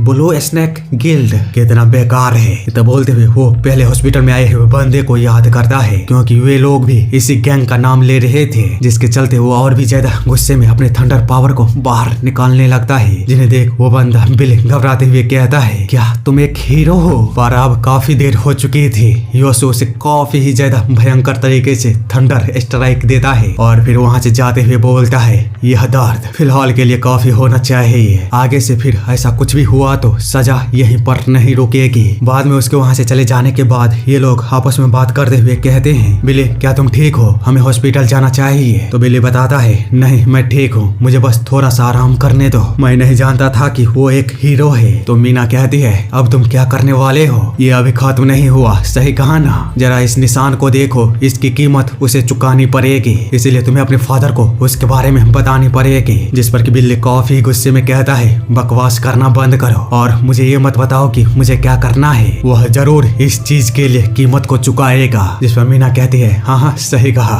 उसे पता होना चाहिए कि आखिरकार उसने किन्हें नाराज किया है। आगे हम करीना को देखते हैं जो कि अभी भी अपने भाई का इंतजार कर रही थी और सोच रही होती है, ये सब मेरी ही वजह से है, अगर मैं खुद का ख्याल रख पाती तो उन्हें परेशान नहीं होना पड़ता। इसी तरह वो काफी सारी चीजों को सोचते हुए परेशान हो ही रही होती है, तभी एक आवाज आती है, करीना, जिसके चलते वो काफी ज्यादा डर गई थी। हम देखते हैं योसु वहाँ पर पहुंचकर उसे बताता है, माफ करना तुम्हें इंतजार करवाने के लिए, चलो घर चलते हैं। साथ ही वो सोच रहा था, ब्लू स्नेक गिल्ड उसका लीडर अगर बिली का फादर है तो ये बहुत ही बड़ी मुसीबत है, वो जरूर इस चीज को लेकर अपने फादर के सामने रोएगा। मुझे किसी भी कीमत पर करीना को सुरक्षित करना ही होगा, इसीलिए अब चलो समय आ चुका है दूसरी दुनिया में जाने का। मैं उन लोगों को करीना को नुकसान नहीं पहुंचाने दे सकता हूँ। अगला सीन दूसरी दुनिया का होता है, जहाँ साकुरा बता रही थी, मास्टर हम नॉर्थ पहुंच चुके हैं, तो अब ऑफिशियल क्वेस्ट में पार्टिसिपेट करने से पहले आपको एडवेंचर गिल्ड में रजिस्टर करवानी पड़ेगी। उसे बताता है, ठीक है चलो चलते हैं। इसी के साथ वे लोग बीस्टमैन के नॉर्थ टाउन में पहुंच चुके थे, जो कि काफी ज्यादा खूबसूरत शहर था। साथ ही वो पूरी जगह कई सारी प्रजातियों से भरी पड़ी थी, जिन्हें देखता हुआ योसु वो बेहद ही ज्यादा हैरान था। वहीं साकुरा वो बता रही होती है, अब से आपको उन लड़ाइयों को अवॉइड करना चाहिए जिनसे कि आपकी जान खतरे में पड़ सकती है, क्योंकि नॉर्थ पूरी तरह से बीस्टमैनों से भरा हुआ है। हालांकि यहाँ पर हाईली प्राइडफुल एल्फ्स और नोबल बीस्टमैन काफी रेयर होते हैं। और योसु उसकी बातों पर जरा सा भी ध्यान न देकर वहाँ पर कुछ इंसानों को देख काफी खुश होते हुए उनके पास जाकर उनके साथ हाय हेलो करने लगता है, जिसके चलते वे लोग तुरंत ही अटैक मोड में आते हुए योसु से कहते हैं, तुम हो कौन? तो साकुरा उनके बीच आकर बताती है, शांत हो जाओ, ये बस एक गलतफहमी है। जिसकी पावर को महसूस कर वे लोग काफी ही ज्यादा हैरान होते हैं और ना चाहते हुए भी पीछे हट जाते हैं। और साकुरा योसु को अपने साथ ले जाते हुए उसे बताती है, मास्टर आपको खुद का ख्याल और भी अधिक रखना होगा, खासकर इंसानों से। वे लोग अपने सराउंडिंग को लेकर बहुत ही ज्यादा सावधान रहते हैं। जिस पर योसु बोलता है, अरे यार यहाँ पर कितने नियम हैं। वो ऐसे साकुरा ये लोग हमें इस तरह घूर कर कानाफूसी क्यों कर रहे हैं? जो सुन साकुरा पहले तो कुछ भी नहीं बोलती, बाद में उसे बताती है, ये लोग मेरे जैसे आधे बीस्ट और आधे इंसान से नफरत करते हैं, इसीलिए चलिए सीधे पहले एडवेंचर गिल्ड में जाकर रजिस्टर करवाते हैं, जिस पर योसु कहता है चिंता मत करो, भेदभाव हर जगह पर है, इसीलिए इस पर ध्यान देने की तुम्हें कोई आवश्यकता नहीं है। इतना बोलकर वो उसके हाथों को पकड़कर सीधे एडवेंचर गिल्ड में पहुंचते हैं, जहां पर कि योसु वहां के नजारे को देखता हुआ कहता है ये बिल्कुल ही किसी गेम की तरह है। आगे जब वो ये लोग एडवेंचर गिल्ड के अंदर जाकर बताते हैं कि हम लोग रजिस्टर करने के लिए आए हैं, तो काउंटर पर बैठा हुआ एक पर्सन कहती है आधा बीस्ट और एक इंसान, काफी दिलचस्प है, बताओ आखिरकार कौन है तुम में से जो कि रजिस्टर करवाएगा। तो योसु आगे आकर बताता है वो मैं हूँ, जिस पर कि वो लेडी उन्हें एक पेपर को देते हुए बोलती है यहाँ पर अपनी सारी जानकारी लिख दो ताकि मैं तुम्हारे इन्फॉर्मेशन को बाकी के एडवेंचर गिल्ड में भी शेयर कर सकूं और तुम अगली बार कहीं से भी नए क्वेस्ट को ले सको। आगे हम जान पाते हैं एडवेंचर करने वाले लोगों को 4 लेवलों में रैंक किया जाता है, जिनमें कि पहला है आयरन, दूसरा है ब्रॉन्ज, तीसरा है सिल्वर और चौथा है गोल्ड। इसी के साथ योसु के इन्फॉर्मेशन को भर देने के बाद उसे आयरन बैज को दे दिया जाता है, जिसे पाकर वो बिल्कुल भी खुश नहीं था। लेकिन वो लेडी बताती है तुम इस बैज की सहायता से अपने लेवल को भी छुपा सकते हो और समय के साथ अगर तुमने पूरी कोशिश की तो इस बैज को अपग्रेड करके तुम आगे भी जा सकते हो, यानी कि ब्रॉन्ज, सिल्वर, गोल्ड तक बैज तुम्हें मिल सकता है अगर तुमने अच्छी तरह से एडवेंचर की तो। योसु उस बैज की सहायता से जैसे ही कोशिश करता है तो उसका 6 लेवल वो बड़ी आसानी के साथ छुप जाता है। वो लेडी जिन्हें देख काफी ही ज्यादा हैरानी में कहती है क्या एक ही बार में? नए लोगों के लिए ये बिल्कुल भी आसान नहीं है। इतने में ही वहाँ पर कुछ बीस्ट सभी को धक्का देकर सीधे काउंटर के पास पहुंचकर कहता है हम यहाँ पर अपने क्वेस्ट के कंप्लीट होने के इन्फॉर्मेशन को देने के लिए आए हैं। क्या हमारे लिए कोई दूसरा क्वेस्ट है? अगर एक क्वेस्ट भी हुआ तो चलेगा, अगर नहीं तो मेरे साथ चलो ड्रिंक करते हैं, ये मेरी तरफ से ट्रीट रहेगा। वो लेडी बताती है मुझे खुशी होती है आपके साथ जाने में, पर दुर्भाग्य से मैं बिजी हूँ, पर मेरे पास एक रिक्वेस्ट है जो कि थोड़ा सा मुश्किल है लेकिन प्राइस भी हाई है। इसीलिए रिक्वेस्ट को देने वाला पर्सन वो चाहता है कि इस रिक्वेस्ट को 15 लेवल वाला पर्सन ही ले। तो बताइए क्या आप इसे एक्सेप्ट करना चाहोगे? जो सुन वे दोनों ही बीस्ट बिल्कुल ही शांत हो चुके होते हैं और एक बीस्ट वो कहता है क्या लेवल 10 के आसपास वाला कोई रिक्वेस्ट नहीं है? वहीं दूसरा बीस्ट वो बोलता है आखिर वो रिक्वेस्ट किस प्रकार का है? तो वो लेडी बताती है बहुत सारे मांसाहारी अंधकार वो किसानों के लिए मुसीबत को खड़ा कर रहे हैं, जिसके चलते 3 लोगों का समूह इस रिक्वेस्ट को हमारे पास लेकर आया था। उनकी हालत बहुत ही ज्यादा बुरी थी और एक पर्सन तो अभी भी गायब है, जबकि उनका लेवल भी आप लोगों से काफी हाई था। जो सुनता हुआ वे लोग और भी ज्यादा घबरा चुके होते हैं और कहते हैं मांसाहारी अंधकार, उनके लिए तो कम से कम लेवल 20 का पर्सन चाहिए। इसी तरह वे लोग बात कर ही रहे होते हैं तभी योसु आगे बढ़ता है और उस रिक्वेस्ट को एक्सेप्ट कर लेता है। साथ ही उन बीस्टों से कहता है सामने से हटो, तुम हमारे रास्ते में आ रहे हो। जिस पर कि एक बीस्ट काफी ज्यादा गुस्से में उस पर अटैक करते हुए कहता है तुमने अभी अभी बोला क्या? पर दूसरा बीस्ट उसे संभालते हुए कहता है शांत हो जाओ, तुम्हें पता है ना हम एडवेंचर गिल्ड के अंदर हथियारों को लेकर नहीं आ सकते। बाद में वे योसु से कहते हैं तुम छोटे कीड़े, अगर तुम्हें अपनी जान प्यारी है तो इस रिक्वेस्ट को अभी रिफ्यूज कर दो, क्योंकि वो मांसाहारी अंधकार कोई ऐसी चीज नहीं है जो कि तुम्हारे जैसे अभी अभी जिसने की रजिस्टर करवाया है वो उन्हें संभाल सकता है। तो योसु उन्हें बताता है बेवकूफ, यदि तुम इसे नहीं कर सकते तो इसका मतलब ये नहीं कि कोई और भी नहीं कर सकता, या फिर तुम मेरी कॉम्बैक्ट पावर को एरिना में चेक करना चाहते हो। इतना बोलते हुए वो तुरंत ही अपने अल्टीमेट फिजिक को एक्टिवेट कर लेता है और फिर भी वे बीस्ट संयम को दिखाते हुए बताता है कि रे तुम्हें अपनी जगह पता होनी चाहिए। हमारी बैज भले ही आयरन की हो पर हमने एडवेंचर के जरिए बहुत ही ज्यादा एक्सपीरियंस को गेन किया है, लेकिन तुम्हारा आयरन बैज वो अभी भी नया है। अगर रिक्वेस्ट करता ने इनकार कर दिया तो तुम मजाक के अलावा और कुछ भी नहीं रह पाओगे। जो सुन काउंटर पर बैठी लेडी भी समझाती है कि हाँ उसने सही कहा, आपके लेवल को देखते हुए इस बात की बहुत ही अधिक संभावना है कि वे इनकार कर दे। जिस पर वो बीस्टमैन हंसते हुए कहता है क्या तुमने सुना, तुम्हारे लेवल के हिसाब से यही अच्छा होगा कि तुम एक पागल कुत्ते को ढूंढने वाले क्वेस्ट को लो, यह तुम्हारे लिए सबसे बेहतरीन होगा। पर साकुरा वो बताती है नहीं हम यही लेंगे। जो सुन सबके सब हैरान थे। वहीं दूसरा बीस्ट कहता है तुम बेवकूफ आधी बीस्ट, क्या तुम्हें सच में लगता है कि अपने साथी के साथ तुम ऐसा कर सकती हो? तो साकुरा उसे अपने बैज को दिखाते हुए कहती है क्या इतना काफी है? हम देखते हैं उसका बैज गोल्ड का था जो कि सबसे हाईएस्ट बैज होता है, जिसको देख वे सभी और भी ज्यादा हैरान हो चुके थे। वहीं काउंटर पर बैठी लेडी वो कहती है तुम्हें हमें इसके बारे में पहले ही बता देना चाहिए था। तो चलो मैं इस रिक्वेस्ट को तुम्हें सौंपता हूँ। उम्मीद है कि रिक्वेस्ट करता इससे खुश होंगे। जबकि दोनों बिस्टों को चुपचाप वहाँ से जाते हुए देख योसु कहता है, भगोरे अब तुम भाग रहे हो। तभी साकुरा उसके पास आकर बोलती है, उन्हें छोड़िए, यह रिक्वेस्ट आशा करती हूँ कि आपके लेवल प्रोग्रेस में हेल्प करेगी। दूसरी तरफ यह लेडी उन दोनों को देखते हुए सोच रही होती है, एक गोल्ड बैज वाला एडवेंचर छोटे लड़के को अपना मास्टर कह रही है, आखिरकार ये लड़का है कौन। अगले सीन में हम योसु और साकुरा को किसी दूसरी जगह पर देखते हैं, जहाँ पर कि वे लोग आपस में बात करते हुए कह रहे होते हैं, मांसाहारी अंधकार यहीं आसपास होना चाहिए। तो योसु कहता है, मुझे पता नहीं था तुम्हारे पास गोल्ड बैज है। साकुरा बताती है, जब मैं छोटी थी तभी से मैं अलग अलग पार्टियों के साथ एडवेंचर पर जाती रही हूँ और मैंने कई सारे क्वेस्टों को पूरा किया है, इसीलिए मेरे पास गोल्ड बैज है। जो सुन योसु सोचता है, बचपन से ये सच में उसके लिए काफी मुश्किल रही होगी। इतना सोचने के बाद वो कहता है, तुम तो सच में बहुत ही ज्यादा अद्भुत हो। जिस पर कि साकुरा उसे शुक्रिया बोलती है और फिर मांसाहारी अंधकार की जगह पर पहुंचकर कहते हैं, ये सभी बहुत ही ज्यादा स्ट्रॉन्ग लग रहे हैं, सब के सब लेवल 10 के हैं। पता नहीं बिल्डिंग के अंदर कितने लोग जिंदा बचे होंगे। तो योसु बोलता है, ये कितने घिनौने दिख रहे हैं। साकुरा बताती है, ये पहले स्लाइम थे, बाद में अपग्रेड करके इस तरह के मांसाहारी अंधकार में बदल चुके हैं, तो निश्चित रूप से वे घिनौने दिखेंगे। इन पर केवल थंडर ही है जिनसे कि इन्हें नष्ट किया जा सकता है। जो सुन योसु कहता है, क्या सच में? तब तो मेरा थंडर चेन वो बिल्कुल ही बेस्ट ऑप्शन रहेगा। इतना बोलकर वो तुरंत ही अपनी पावर को यूज करते हुए उन मांसाहारी अंधकार पर अटैक करने के लिए आगे जाने लगता है, लेकिन साकुरा उसे रोकते हुए बताती है,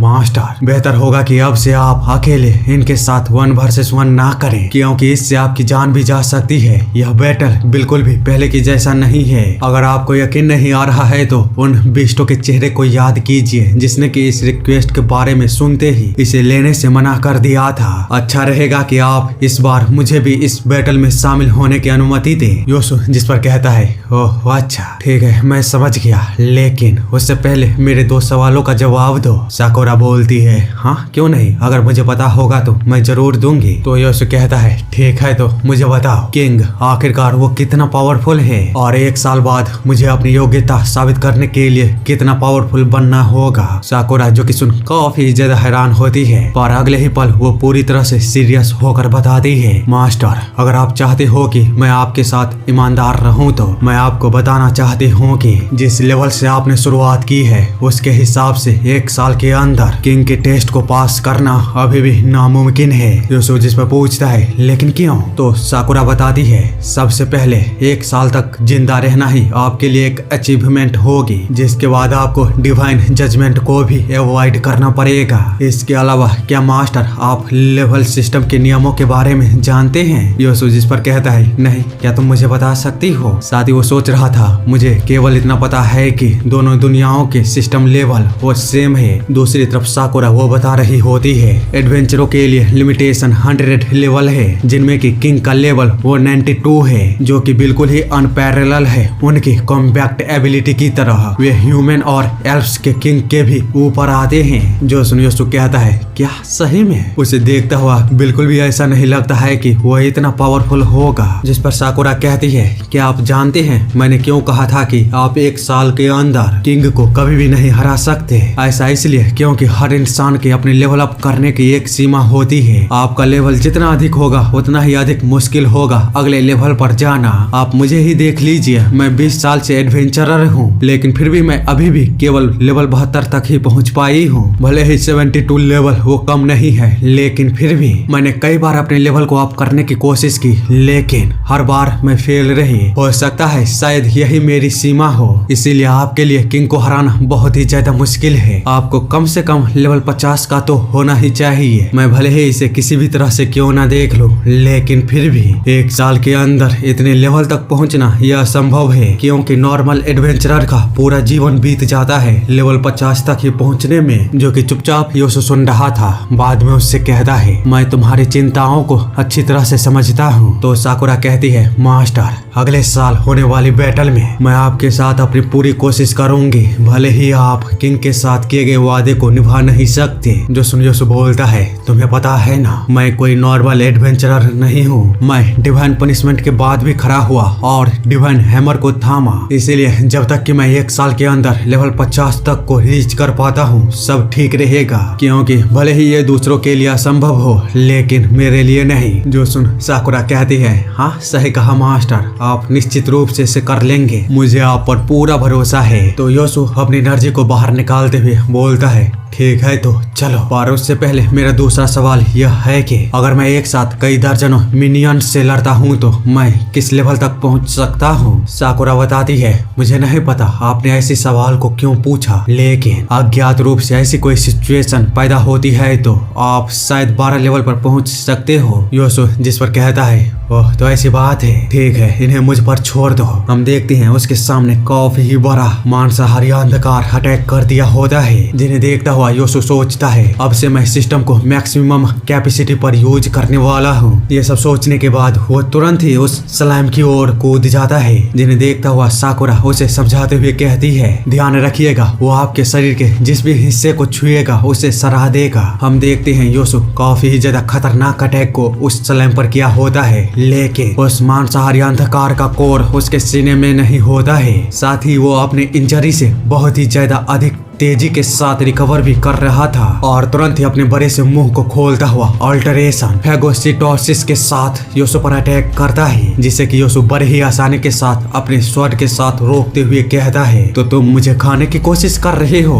क्या बात है, लेकिन ऐसा लगता है कि तुमने गलत दुश्मन को चुन लिया। इतना बोलते हुए वह उसके मुंह को पकड़ता हुआ सीधे 2 हिस्सों में अलग कर देता है। साकुरा जो देखते हुए बुरी तरह सोच रही होती है, उसकी शक्ति सच में इनॉर्मस है। यह वैसा ही है जैसा कि उसने कहा, वह एक ऐसा आदमी है जो कि असंभव को भी संभव कर सकता है। दूसरी तरफ हम योसु को देखते हैं जो कि बिना एक पल के समय को गवाए तुरंत ही उस मांसाहारी अंधकार के कोर पर अटैक करता है और उसे वहीं पर तबाह कर देता है। अगला सीन आधे घंटे बाद का होता है, जहाँ पर कि योसु ने कई सारे मांसाहारी अंधकार को मार दिया था, पर फिर भी साकुरा के कहे अनुसार उसका लेवल वो बहुत ही धीमे धीमे बढ़ता हुआ जा रहा होता है। वह बिल्कुल भी पहले की जैसा तेजी से नहीं बढ़ रहा था, जिसे लेकर वो काफी ज्यादा परेशान होता है, लेकिन फिर भी वो डिसाइड करता है 1 हफ्ते के अंदर लेवल 12 तक पहुंचेगा। ये सब सोचता हुआ वो सीधे साकुरा के पास जाता है, जो कि उससे किसी तरह के पोषण को देती है पीने के लिए। साथ ही उसे बताती है इसके खत्म होने पर चिंता न करने के लिए, क्योंकि उसने यहाँ पर आने से पहले ही 4 बोतल को खरीद लिया था। जो सुन योसु काफी ज्यादा खुश होते हुए उसे शुक्रिया बोलता है। साथ ही उसकी कीमत के बारे में पूछता है तो साकुरा बताती है, इन जैसी चीजों को खरीदना बिल्कुल भी आसान नहीं है। चूंकि मास्टर के पास पैसे नहीं थे तो मैंने अपने पूरे पैसे को लगाकर इन 4 बोतलों को खरीदा है। योसु जिस पर कहता है, ओह तो ऐसी बात है, तब तो मुझे तुमसे माफी मांगनी चाहिए। मुझे तो ये भी नहीं पता है कि इस रिक्वेस्ट के बाद हमें कितने पैसे मिलने वाले हैं। क्या तुम मुझे इसे आसान शब्दों में समझा सकती हो? साथ ही वो सोच रहा था, साकुरा बहुत ही ज्यादा काइंड है, अगर मैंने उसके सारे पैसे भी खर्च कर दिए तब भी वो कुछ भी नहीं बोलेगी। दूसरी तरफ साकुरा उसे सारी चीजें काफी ज्यादा डिटेल में बताना शुरू करती है। साथ ही वो बताती है, इस एडवेंचर के बाद हमें 3 गोल्ड के सिक्के मिलेंगे। इतने सारे इंफॉर्मेशन और जानकारियों को पाकर योसु कहता है, तुम तो सच में डिपेंडेबल वाइफ की तरह लग रही हो, मैं तुम पर पूरी तरह निर्भर हो सकता हूँ। पर खैर चलो फिलहाल के लिए बॉस को देखते हैं, वो जरूर वेयर हाउस के अंदर छुपा होगा। ये सब बोलता हुआ वे लोग अंदर जा ही रहे थे, तभी एक आवाज आती है, घुस बैठिए, तुम लोग हो कौन जो बिना हमारी अनुमति के हमारे खेत में घुस रहे हो। हम देखते हैं वहाँ पर उस जगह का मालिक आ चुका था, जो कि काफी ही ज्यादा गुस्से में था। वहीं उनके साथ जो 2 बीस्ट, बकरी वाला और टाइगर वाला होता है, वो साकुरा और योसु को देखते हुए बोलते हैं, यहाँ पर थंडर एलिमेंट मैजिक का यूज किया गया है। क्या ऐसा हो सकता है बाहर जो मारे गए मांसाहारी अंधकार है उन्हें ये लोगों ने नष्ट किया है? तो दूसरा टाइगर वाला बीस्ट वो बोलता है, नहीं ये असंभव है, भले ही वो हाफ बीस्ट ऐसा कर सकती है लेकिन वो इंसान बिल्कुल भी नहीं। वो कितना कमजोर दिख रहा है, वैसे भी इतने मांसाहारी सारी अंधकार को केवल एक पार्टी के साथ खत्म करना ये असंभव है। वहीं दूसरी पार्टी का एक बीस्ट वो बोल रहा था, इस रिक्वेस्ट को हमने पहले स्वीकार किया है, तो यहाँ पर जो भी आइटम ड्रॉप होगा वो सब का सब हमारा होगा। जो सुनता हुआ योसु उन्हें बताता है, लगता है कि यहाँ पर बहुत ही बड़ी गलतफहमी हो चुकी है। हमने इस रिक्वेस्ट को गिल्ड से लिया है, पर वे लोग उसकी बातों को नहीं मानते और उसे चेताते हुए कहते हैं, बॉस को मारना कोई बच्चों का खेल नहीं है, इसीलिए इसे हम पर छोड़ दो। अगर तुम नहीं माने तो हम दया नहीं दिखाएंगे। साथ ही वे लोग किसी कार्डियोलोसिस के बारे में बात कर रहे थे, जिसके बारे में जब योसु साकुरा से पूछता है तो साकुरा वो बताती है, हम इस रिक्वेस्ट को गिव अप नहीं कर सकते। वो आइटम बहुत ही ज्यादा वैल्यूएबल है, जिसे अगर ऑक्शन में बेचा जाता है तो लगभग 100 गोल्ड के सिक्के बनेंगे, और अगर प्यूरिफाई करके उसे बेचा गया तो लगभग 150 सोने के सिक्के होंगे। जो सुन योसु कहता है, क्या ये इतना वैल्यूएबल है? तब तो हमें किसी भी कीमत पर इसे पाना ही होगा। इसी के साथ वे सभी टीम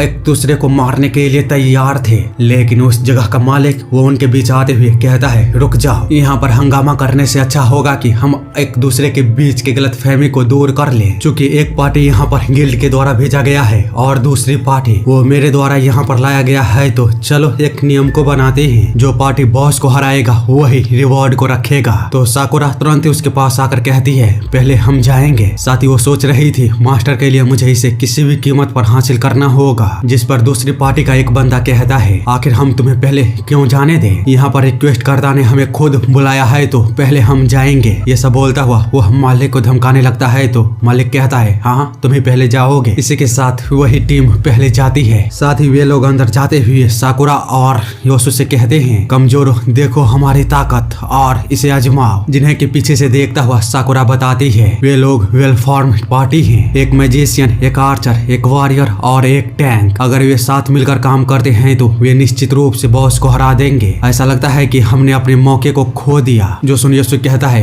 ओह तो ऐसी बात है। इतना बोलकर वो आगे जाते हुए कहता है, मेरे पास तुम लोगों के लिए एक सजेशन है, तुम लोग क्यों ना मुझे अकेले अंदर जाने दो। मैं केवल लेवल 6 का हूँ, अगर मैं हार गया तो हमारी पार्टी उस इनाम को छोड़ देगी, लेकिन अगर मैं बॉस को हरा देता हूँ तो इनाम हमारी पार्टी की होगी। बताओ तुम लोग क्या सोचते हो? लेवल 6 वाली बात को सुन वे लोग बिल्कुल ही खामोश हो चुके थे। बाद में जोरों जोरों से हंसते हुए कहते हैं, बेवकूफ तुम्हें अपनी जगह पता होनी चाहिए। उस बॉस को हराने के लिए कम से कम तुम्हारी लेवल 18 की होनी चाहिए, पर तुम्हारा लेवल तो केवल 6 है। ये नामुमकिन है उस बॉस को तुम्हारे लिए अकेले हराना, इसीलिए जाओ, हमें कोई आपत्ति नहीं है तुमसे। योसु जिस पर कहता है, ठीक है तो ये तय रहा। वहीं साकुरा बोलती है, मास्टर क्या ये ठीक रहेगा? वह बॉस कम से कम लेवल 12 का होना चाहिए, साथ ही वह डार्कनेस से भी पोजेस है, आप उसे बिल्कुल भी आसानी से नहीं हरा सकते हैं। जिस पर योसु कहता है, बस मुझ पर भरोसा रखो साकुरा। साकुरा बताती है, मुझे आप पर पूरा भरोसा है मास्टर। पर इधर ये लोग तो जोरों जोरों से अभी भी हंसते हुए बोल रहे थे,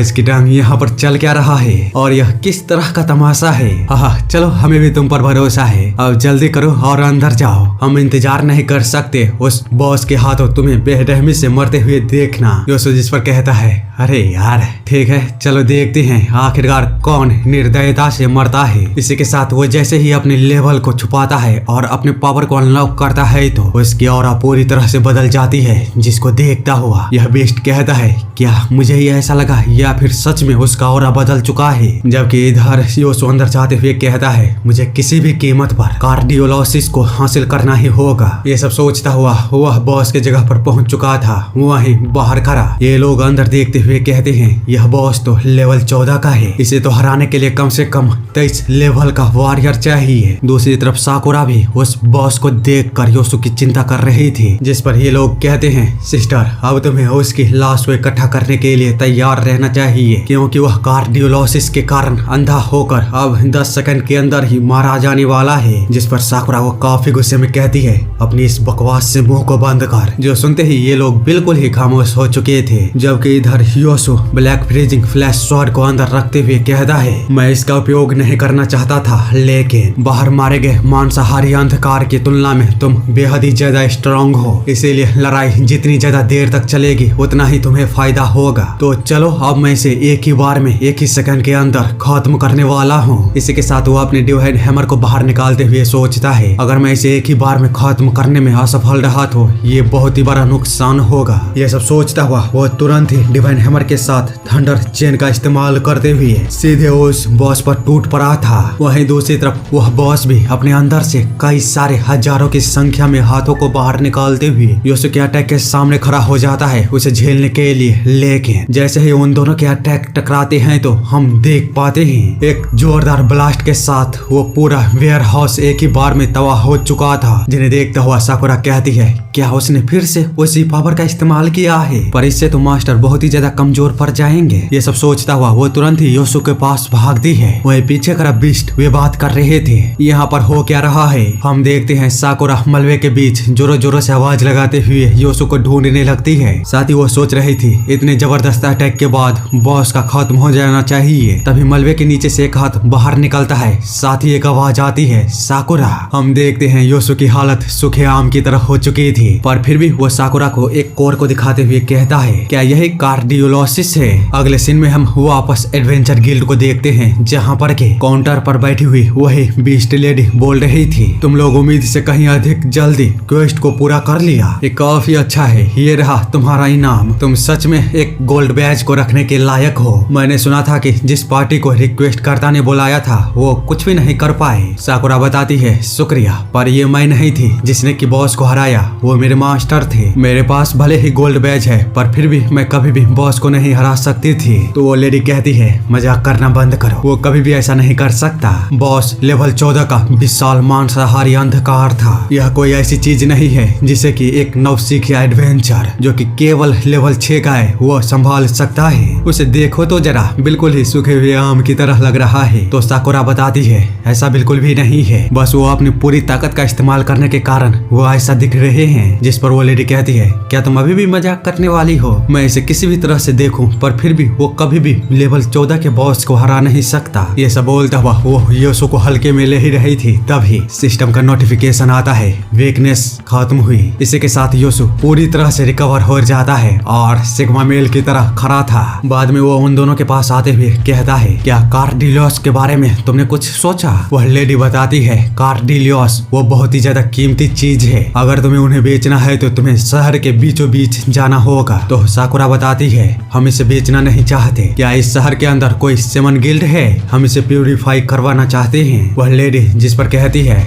ओह तो तुम इसे खुद के लिए यूज करना चाहती हो, पर इससे पहले तुम्हें इसके लिए सेमन से पूछना होगा ताकि वे जादू के लिए इसे यूज करने के लायक बनाए। सेमन गिल्ड ईस्ट में है तो मैं तुम्हारे लिए एक रेफरल लेटर लिख देती हूँ। अगले कुछ दिनों में सेमन एग्जाम होने वाला है तो हो सकता है वे लोग मना कर दे, लेकिन फिर भी मैं तुम्हारे लिए लेटर को लिख देती हूँ, बस थोड़ी देर इंतजार करो। इतना बोलकर वो वहाँ से चली जाती है। जबकि इधर योसु वो सेमन एग्जाम के बारे में साकुरा से पूछता है तो साकुरा वो बताती है, सेमन एक हॉनरेबल टाइटल है, फार्मासिस्ट और एल्फ्स अवेकनर की तरह, इसीलिए वे लोग एग्जाम के जरिए सेमन को 6 रैंकों में डिवाइड करते हैं, जिनमें कि पहला व्हाइट, दूसरा ब्लू, तीसरा रेड, चौथा ब्लैक, पांचवा सिल्वर और छठा गोल्ड है। अवेकनर की तरह सेमन ही इकलौता है जो कि कुछ खास मेडिसिन को बना सकती है जिनकी कीमत बेहद ही अधिक होती है। इसी तरह वो उसे काफी ही ज्यादा इन्फॉर्मेशन देती है जो कि बिल्कुल ही बेकार है। कहानी देखने पर आप लोगों को आगे पता चल ही जाएगा। खैर हम देखते हैं वह लेडी वापस आ चुकी थी और उन्हें वो लेटर को देते हुए कहती है, उम्मीद है कि ये आप लोगों की मदद करेगी, जिसके लिए साकुरा और योसु दोनों ही उसे शुक्रिया कहते हैं। अगला सीन सेमन गिल्ड का होता है जहाँ पर कि वे लोग पहुंचकर कहते हैं, यहाँ पर तो काफी सारे सेमन हैं। तो साकुरा उसे बताती है, सही कहा, यहाँ पर प्रेस्टिजियस फैमिली, स्कूल और स्पेशलाइज ऑर्गेनाइजेशन के काफी सारे लोग आते हैं। मैंने सुना है यह एग्जाम बहुत ही ज्यादा मुश्किल होती है, इसीलिए चलिए हम भी लाइन में लग जाते हैं। एडवेंचर गिल्ड के रेफरल लेटर के साथ हमें अंदर जाने में शायद आसानी होगी। इसी के साथ वे लोग एक बंदे के पास जाकर कहते हैं, क्या हम यहाँ पर कार्डिलियोस को प्यूरिफाई करवा सकते हैं? तो वो बंदा बताता है, नहीं आज नहीं, आज केवल सेमन ही है जो कि अंदर जा सकते हैं। तो साकुरा उन्हें एडवेंचर गिल्ड के द्वारा दिए गए लेटर को दिखाते हुए कहती है, लेकिन हमारे पास ये लेटर है। जो सुन वो बंदा काफी ज्यादा गुस्से में कहता है, मैंने तुमसे कहा ना, आज नहीं, आज केवल सेमन ही है जो कि अंदर जा सकते हैं, इसलिए जाओ अब यहाँ से। तो योसु आगे आते हुए कहता है, नहीं हम यहाँ से नहीं जाने वाले, हमारे पास लेटर है तो हमें अंदर जाने दो। जिस पर वो बंदा और भी ज्यादा इरिटेट होते हुए कहता है, कोई फर्क नहीं पड़ता तुम्हारे पास किसका लेटर है, जब तक एग्जाम खत्म नहीं हो जाता कोई भी अंदर नहीं जा सकता, केवल सेमन के अलावा। जो सुनते ही योसु जैसे ही आगे बढ़ने लगता है उसे पीटने के लिए, तभी साकुरा बताती है मास्टर रुक जाइए, आपको ऐसा करने की कोई आवश्यकता नहीं है। इतने में ही वहाँ पर सेमन गिल्ड का रिप्रेजेंटेटिव आते हुए कहता है यहाँ पर किस तरह का ये हंगामा है। तो उसका बंदा बताता है प्रेसिडेंट माफी चाहता हूँ इस मुसीबत के लिए, पर यह असभ्य लोग वो कार्डियोलॉज को एग्जाम के बीच प्यूरिफाई करवाने के लिए अंदर जाना चाहते थे, पर मैंने पहले ही मना कर दिया है, इसलिए आप चिंता मत कीजिए, मैं इसे संभाल लूंगा। तो योसु आगे बढ़ कहता है कि आप ही प्रेसिडेंट हैं, मेरे पास एडवेंचर गिल्ड का लेटर है, पर फिर भी आप लोग मुझे अंदर क्यों नहीं आने दे रहे हैं। जो सुन व्हाइट सेमन वो गुस्से में कहता है तुम्हारी हिम्मत कैसे हुई प्रेसिडेंट के सामने इस तरह बात करने की। जो सुन प्रेसिडेंट कहता है शांत हो जाओ, एक जादूगर को इतना उतावला नहीं होना चाहिए, और तुम इंसानी वॉरियर, मैं तुम्हारे लिए कार्डिलियोस को प्यूरिफाई कर दूंगा, लेकिन आज नहीं, तुम्हें एग्जाम के बाद आना चाहिए। जिस पर कि योसु कहता है माफ करिएगा, लेकिन मैं थोड़ा सा जल्दी में हूँ, तो क्या कोई और रास्ता नहीं है। प्रेसिडेंट बताता है हाँ रास्ता तो है, तुम्हें सेमन एग्जाम को देना होगा और हाईएस्ट रैंक को प्राप्त करना होगा। हालांकि एक वॉरियर के रूप में तुम सेमन एग्जाम देने के लिए बिल्कुल भी क्वालिफाइड नहीं हो। तो योसु पूछता है ओह ऐसी बात है, फिर मुझे क्वालिफिकेशन के लिए क्या करना होगा। और इसकी इस तरह की बातों को सुन वहाँ पर खड़े दूसरे सेमन वो हंसते हुए कहते हैं बेवकूफ, तुम्हें कुछ भी पता नहीं है और बस ऐसे ही बकबक करते जा रहे हो, यह कितना शर्मनाक है। दूसरी तरफ प्रेसिडेंट वो बताता है यंग मास्टर, आपको एग्जाम के लिए कम से कम आपके पास सेमन का क्वालिफिकेशन होना चाहिए, क्योंकि सेमन का सार ही जादू है, जिनमें की सबसे बुनियादी आवश्यकता है पोशन क्रिएशन, आइटम क्राफ्टिंग, जिसके बाद आप व्हाइट सेमन बन सकते हैं। योसु जिस पर कहता है तो ऐसी बात है, क्या मैं थोड़ी देर के लिए आपके इस स्टॉव को ले सकता हूँ। जो सुन प्रेसिडेंट भी हैरान था। दूसरी तरफ व्हाइट सेमन वो चिल्लाता है मूर्ख, क्या तुम्हें सच में लगता है कि प्रेसिडेंट का पर्सनल स्टाफ तुम ले सकते हो। मतलब वो डंडे की बात कर रहा है जो कि प्रेसिडेंट के हाथ में है, अगर तुम इसे उधार भी ले लेते हो तो क्या ही कर लोगे, इसलिए बकवास को करना बंद करो, नहीं तो मैं गार्ड को बुला लूंगा। तो योसु बताता है बस मुझे इसे एक बार उधार लेने दो, उसके बाद मैं अपनी क्वालिफिकेशन को साबित कर दूंगा। जिस पर प्रेसिडेंट वो थोड़ी देर खामोशी से उसकी ओर देखता है, बाद में उसे अपने स्टाफ को देते हुए कहता है तुम बहुत ही ज्यादा दिलचस्प हो, इसलिए अब मैं देखना चाहता हूँ कि एक वॉरियर वो कैसे खुद को साबित करेगा। वही साकुरा योसु को इस तरह देख धीरे से कान में उससे कहती है मास्टर आप क्या करने की प्लानिंग बना रहे हो। तो योसु उसे बताता है बस मुझ पर भरोसा रखो। जो सुन साकुरा कहती है ठीक है मास्टर। साथ ही वो सोच रही थी मास्टर ने जब भी ये कहा है तब वो हमेशा सफल रहे हैं। वही व्हाइट सेमन हुआ भी चिल्ला रहा था तुमने प्रेसिडेंट के स्टाफ को लिया है तो तुम्हें खुद को साबित करना ही होगा, पर योसु उसके बातों पर जरा सा भी ध्यान नहीं देता और तुरंत ही उस पर अटैक कर दिया था, जिससे कि वो बंदा संभल पाता उससे पहले ही कांड हो चुका था। योसु ने उस पर अपना बड़े ही भयानक और खतरनाक अटैक, जिसका की उपयोग उसने बहुत समय पहले एपिसोड में किया था, उसी का उपयोग उस बंदे पर करता है और हम देख पाते हैं उसकी सिचुएशन भाई बिल्कुल भी नॉर्मल नहीं थी। वहीं योसु वो सोच रहा होता है यदि मेरा अनुमान सही है तो मैं किसी दूसरे जादूगर के स्किल को कॉपी करके इस स्टाफ के जरिए यूज करता हूँ तो निश्चित रूप से मैं सफल रहूंगा। हम देखते हैं उसका एब्सोल्यूट डुप्लीकेशन वो एक्टिवेट हो चुकी थी और अब उसके सामने कई सारे जादूगर के स्किल थे, लेकिन वो उनमें से केवल एक ही को कॉपी कर सकता था या फिर कहूँ उसे चुन सकता था, जिनमें कि वो सैनिक को चुनता है और वो पूरी तरह से डुप्लीकेट हो गया था। वहीं वो व्हाइट सेमन उसके अटैक के बाद बोल रहा होता है कमीने ठरकी कहेंगे तुम करने की क्या कोशिश कर रहे थे, पर योसु उसकी बातों का जवाब न देते हुए अपने सैनिक स्पेल को कास्ट करते हुए उस स्टाफ के जरिए एनर्जी को बाहर निकालते हुए कहता है चलो अब सक्षम होने की बारी। उसकी ऐसी एनर्जी वेव को देख प्रेसिडेंट वो सोचता है क्या वो सच में वॉरियर ही है। वहीं योसु वो साकुरा से कहता है साकुरा अपनी आंखें बंद कर लो। जो सुन जैसे ही साकुरा अपनी आंखों को बंद करती है वैसे ही योसु अपने पावर को और भी अधिक बढ़ाने लगा था, जिसके चलते वहाँ पर इतना ज्यादा लाइटनिंग बाहर निकलती है कि प्रेसिडेंट को अपने चारों तरफ और बाकी लोगों को बचाने के लिए एक वॉरियर को खड़ा करना पड़ता है। साथ ही वो सोच रहा था यह जादू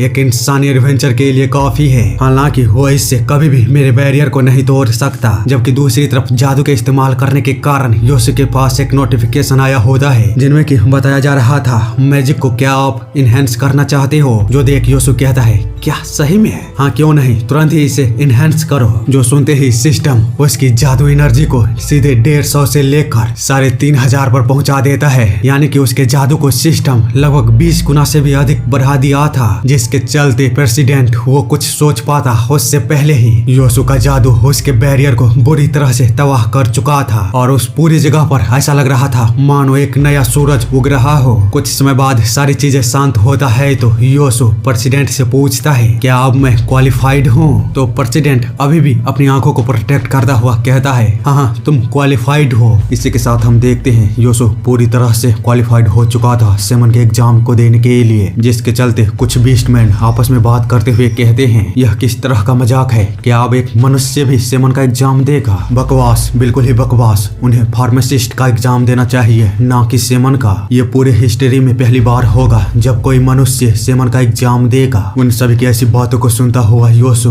वो साकुरा से कहता है ऐसा लग रहा है कि सबकी नजर मेरी तरफ ही है, जिस पर साकुरा उसे बताती है हाँ क्योंकि पूरे इतिहास में आप इकलौते इंसान हैं जो कि सेमन का एग्जाम देगा। योसु जो कि सुन काफी ही ज्यादा हैरानी में कहता है क्या सच में मैं इकलौता हूँ? तो साकुरा उसे हिस्ट्री के बारे में कुछ बताते हुए कहती है सही कहा, मनुष्य हमेशा फार्मासिस्ट बनते आया है, हालांकि वो जरा सा भी बीस्टमैन के सेमन और एल्फ्स के अवेकनरों से कम नहीं है, जबकि ऐसा कोई भी नियम नहीं है कि मनुष्य वो सेमन या फिर अवेकनर नहीं बन सकता। पर फिर भी ये प्रथा हजारों सालों से ऐसे ही चलती आई है। इन तीनों ही क्लास के अपने अपने गोट हैं जिनमें कि शामिल होना हमेशा से प्रोवोकेशन के रूप में देखा गया है। तो योसु कहता है लेकिन मैं तो यहाँ पर अपने केवल कार्डियोलोसिस को प्योरीफाई करवाने के लिए आया था। साकुरा बताती है हाँ मैं जानती हूँ, इसीलिए आपको जो सही लगता है वही करिए। उसी समय दूसरी तरफ खड़ा एक पिगी एल्स बोलता है मैं प्रेसिडेंट के डिसीजन से डिसएग्री नहीं करता हूँ, हालांकि यदि एक इंसान को सेमन के एग्जाम को देने की अनुमति मिलती है तो इससे बीस्टमैन सेमन फैक्शन पर असर पड़ सकता है, क्योंकि मुझे वाइस प्रेसिडेंट के रूप में संदेह है वो किसी भी औषधि को नहीं बना सकता, यहाँ तक कि उसके पास तो अपना स्टाफ भी नहीं है। जिस पर प्रेसिडेंट वो कहते हैं मैंने पहले ही उसे एक स्टाफ को उधार दे दिया है, तो चलो देखते हैं आखिरकार वो औषधि को बना सकता है या फिर नहीं। वैसे भी उसके जैसे टैलेंट मैंने केवल जीनियसों में देखा है। जिस पर कि पिगी कहता है क्या आप मजाक कर रहे हो? इस इंसानी बच्चे की तुलना कभी भी उससे नहीं किया जा सकता, यहाँ तक कि वो केविन के नए डिसेबल के चप्पल उठाने के लायक भी नहीं है। जो सुन प्रेसिडेंट कहता है केविन का नया डिसेबल यहाँ पर है, तो पिगी बताता है हाँ सही कहा, वह फर्स्ट पोजीशन को लेने के फिराक में है और शायद वो ले भी सकती है, क्योंकि केविन भी खुद उसकी प्रशंसा सरेआम करते हुए कहा था वह उससे भी ज्यादा टैलेंटेड है। हम देखते हैं केविन की नए डिसेबल का नाम फुलिन होता है जो कि नाइट कैट रेस से आती है। दूसरी तरफ उसे देखते हुए पब्लिक आपस में बात कर रहे थे वो कितनी खूबसूरत है, मैंने तो यहाँ तक सुना है जब वो छोटी थी तभी से औषधियों को बना सकती थी, लेकिन एज लिमिट के कारण उसे निष्कासित कर दिया गया था, पर अब ऐसा लगता है इस बार वो पास हो जाएगी। वह सच में बहुत ही ज्यादा टैलेंटेड है, हम भाग्यशाली हैं जो उसे फर्स्ट रैंक लेते हुए देखेंगे। उन सभी को इस तरह बात करता हुआ सुन फुलिन कहती है ये कमजोर लोग कितना शोर मचाते हैं। इतने में ही पिगी आगे आते हुए सभी को अनाउंस करता है जो भी सेमन एग्जाम में भाग नहीं ले रहे हैं वो प्लीज पीछे हट जाइए, बाकी लोग अपने नंबर के हिसाब से अपने अपने पोजीशन पर चले जाइए। जो सुन साकुरा वहां से जाते हुए योसु से कहती है गुड लक मास्टर, प्लीज अपनी पूरी कोशिश करिएगा। हम देखते हैं योसु को 15 नंबर मिला था जो कि बिल्कुल ही बगल में था फुलेन के, जिसको देखता हुआ फुलेन कहती है यह तो एक इंसान है। वहीं योसु उसे देखते हुए साकुरा के साथ उससे भी इमेजिन करते हुए कहता है अरे यार तुम सोच क्या रही हो, वो ऐसे बंदी तो क्यूट है बिल्कुल ही साकुरा से अलग। तभी वो बंदी कहती है एक इंसान होकर सेमन का एग्जाम दे रहे हो, ऐसा लगता है कि कोई अटेंशन को पाने के लिए बहुत ही ज्यादा बेसब्र बना है। जिस पर योसु कहता है क्या इसकी ये तीखी जुबान, कितना खरूस लड़की है। इतने में ही प्रेसिडेंट सभी को कहते हैं यदि आप सभी ने अपने अपने पोजीशन को ले लिया है तो चलिए सबसे पहले आप लोगों के बेसिक सेमन के स्किल का टेस्ट लिया जाएगा, जिनमें कि आप लोगों को खुद से औषधि को बनाना होगा। उम्मीद है आप लोगों ने इसकी तैयारी की होगी। हम देखते हैं उसके इतना बोलते ही आसमान से काफी ही बड़ा टेबल आकर उन सभी के सामने गिरता है, जिस पर कि सभी केमिकल थे जो कि उन लोगों को जरूरत पड़ने वाली थी। वहीं फुलिन योसु को इतना चौंका हुआ देख कहती है तुम्हें तो सेमन के रिफाइनिंग स्टेशन के बारे में भी नहीं पता है, शायद तुम्हें घर चले जाना चाहिए। जिस पर योसु एक अजीब से चेहरे के साथ साथ अपने मन में कहता है कि उठ बिल्ली, तुम्हारी जुबान सच में बहुत ही ज्यादा तीखी है। मेरी दुनिया में औषधि बनाने का तरीका इससे कहीं अधिक एडवांस है। वहाँ पर तो अपना हाथ भी नहीं हिलाना पड़ता है, सारी चीजें ऑटोमेटिक हो जाती है। इसी के साथ हम देखते हैं प्रेसिडेंट सभी को अपनी ओर ध्यान खींचते हैं और फिर पिगी सभी को एग्जाम शुरू करने का सिग्नल देता है, जिससे कि उस पूरे जगह पर एक जादुई सर्कल बनता है। वहीं पब्लिक ऐसे नजारे को देख काफी ही ज्यादा हैरान थे। पर अब चूंकि एग्जाम शुरू हो चुका था तो उन लोगों के सामने सवाल भी आ चुके थे, जिनमें कि बेसिक एनर्जी पोशन को बनाना था, वो भी 3 केवल 1 घंटे के अंदर। जिसके चलते योसु एग्जाम में बैठे हुए किसी छोटे बच्चे की तरह अपने आसपास देखना शुरू कर देता है आंसर को लिए, ताकि वो कॉपी कर सके, क्योंकि भाई ने तो जरा सा भी पढ़ाई की नहीं थी। खैर प्रेसिडेंट सभी को इंस्ट्रक्शन देते हुए कहते हैं, सबसे पहले तुम लोगों को उन मटेरियल को अलग करना पड़ेगा जिनकी तुम्हें आवश्यकता है, ताकि हम इससे पता लगा सके तुम्हारे निश्चित लेवल के ज्ञान को, क्योंकि यहाँ पर अधिकांश लोगों को ये भी नहीं पता है कि उस एनर्जी पोशन को बनाने में 9 प्रकार के औषधियों की आवश्यकता पड़ेगी। यदि तुमने इसमें एक भी गलती की तो पोशन को तुम बिल्कुल भी नहीं बना सकते। इन सभी की ऐसी हालत को देख योसु कहता है, क्या सच में इतने सारे लोगों को इस बारे में नहीं पता है? जो सुन वो बिल्ली कहती है, यह बहुत ही ज्यादा पैथेटिक है। इतने सरल और आसान औषधियों को भी वे लोग याद नहीं रख सकते। योसु जो कि सुन उसकी ओर देखता है तो उसने ऑलरेडी अपने सभी मटेरियल को अलग कर लिया होता है, जिसके चलते वो काफी ज्यादा हैरान था। वहीं वो बिल्ली अपने जादू को करते हुए सोच रही होती है, फर्स्ट रैंक मास्टर की मिनिमम रिक्वायरमेंट है, मैं इसे जरूर पूरा करूंगी। वहीं पिगी भी उसे इस तरह देख काफी ज्यादा खुशी के साथ कहता है, जैसा कि केविन के डिसेबल से उम्मीद थी,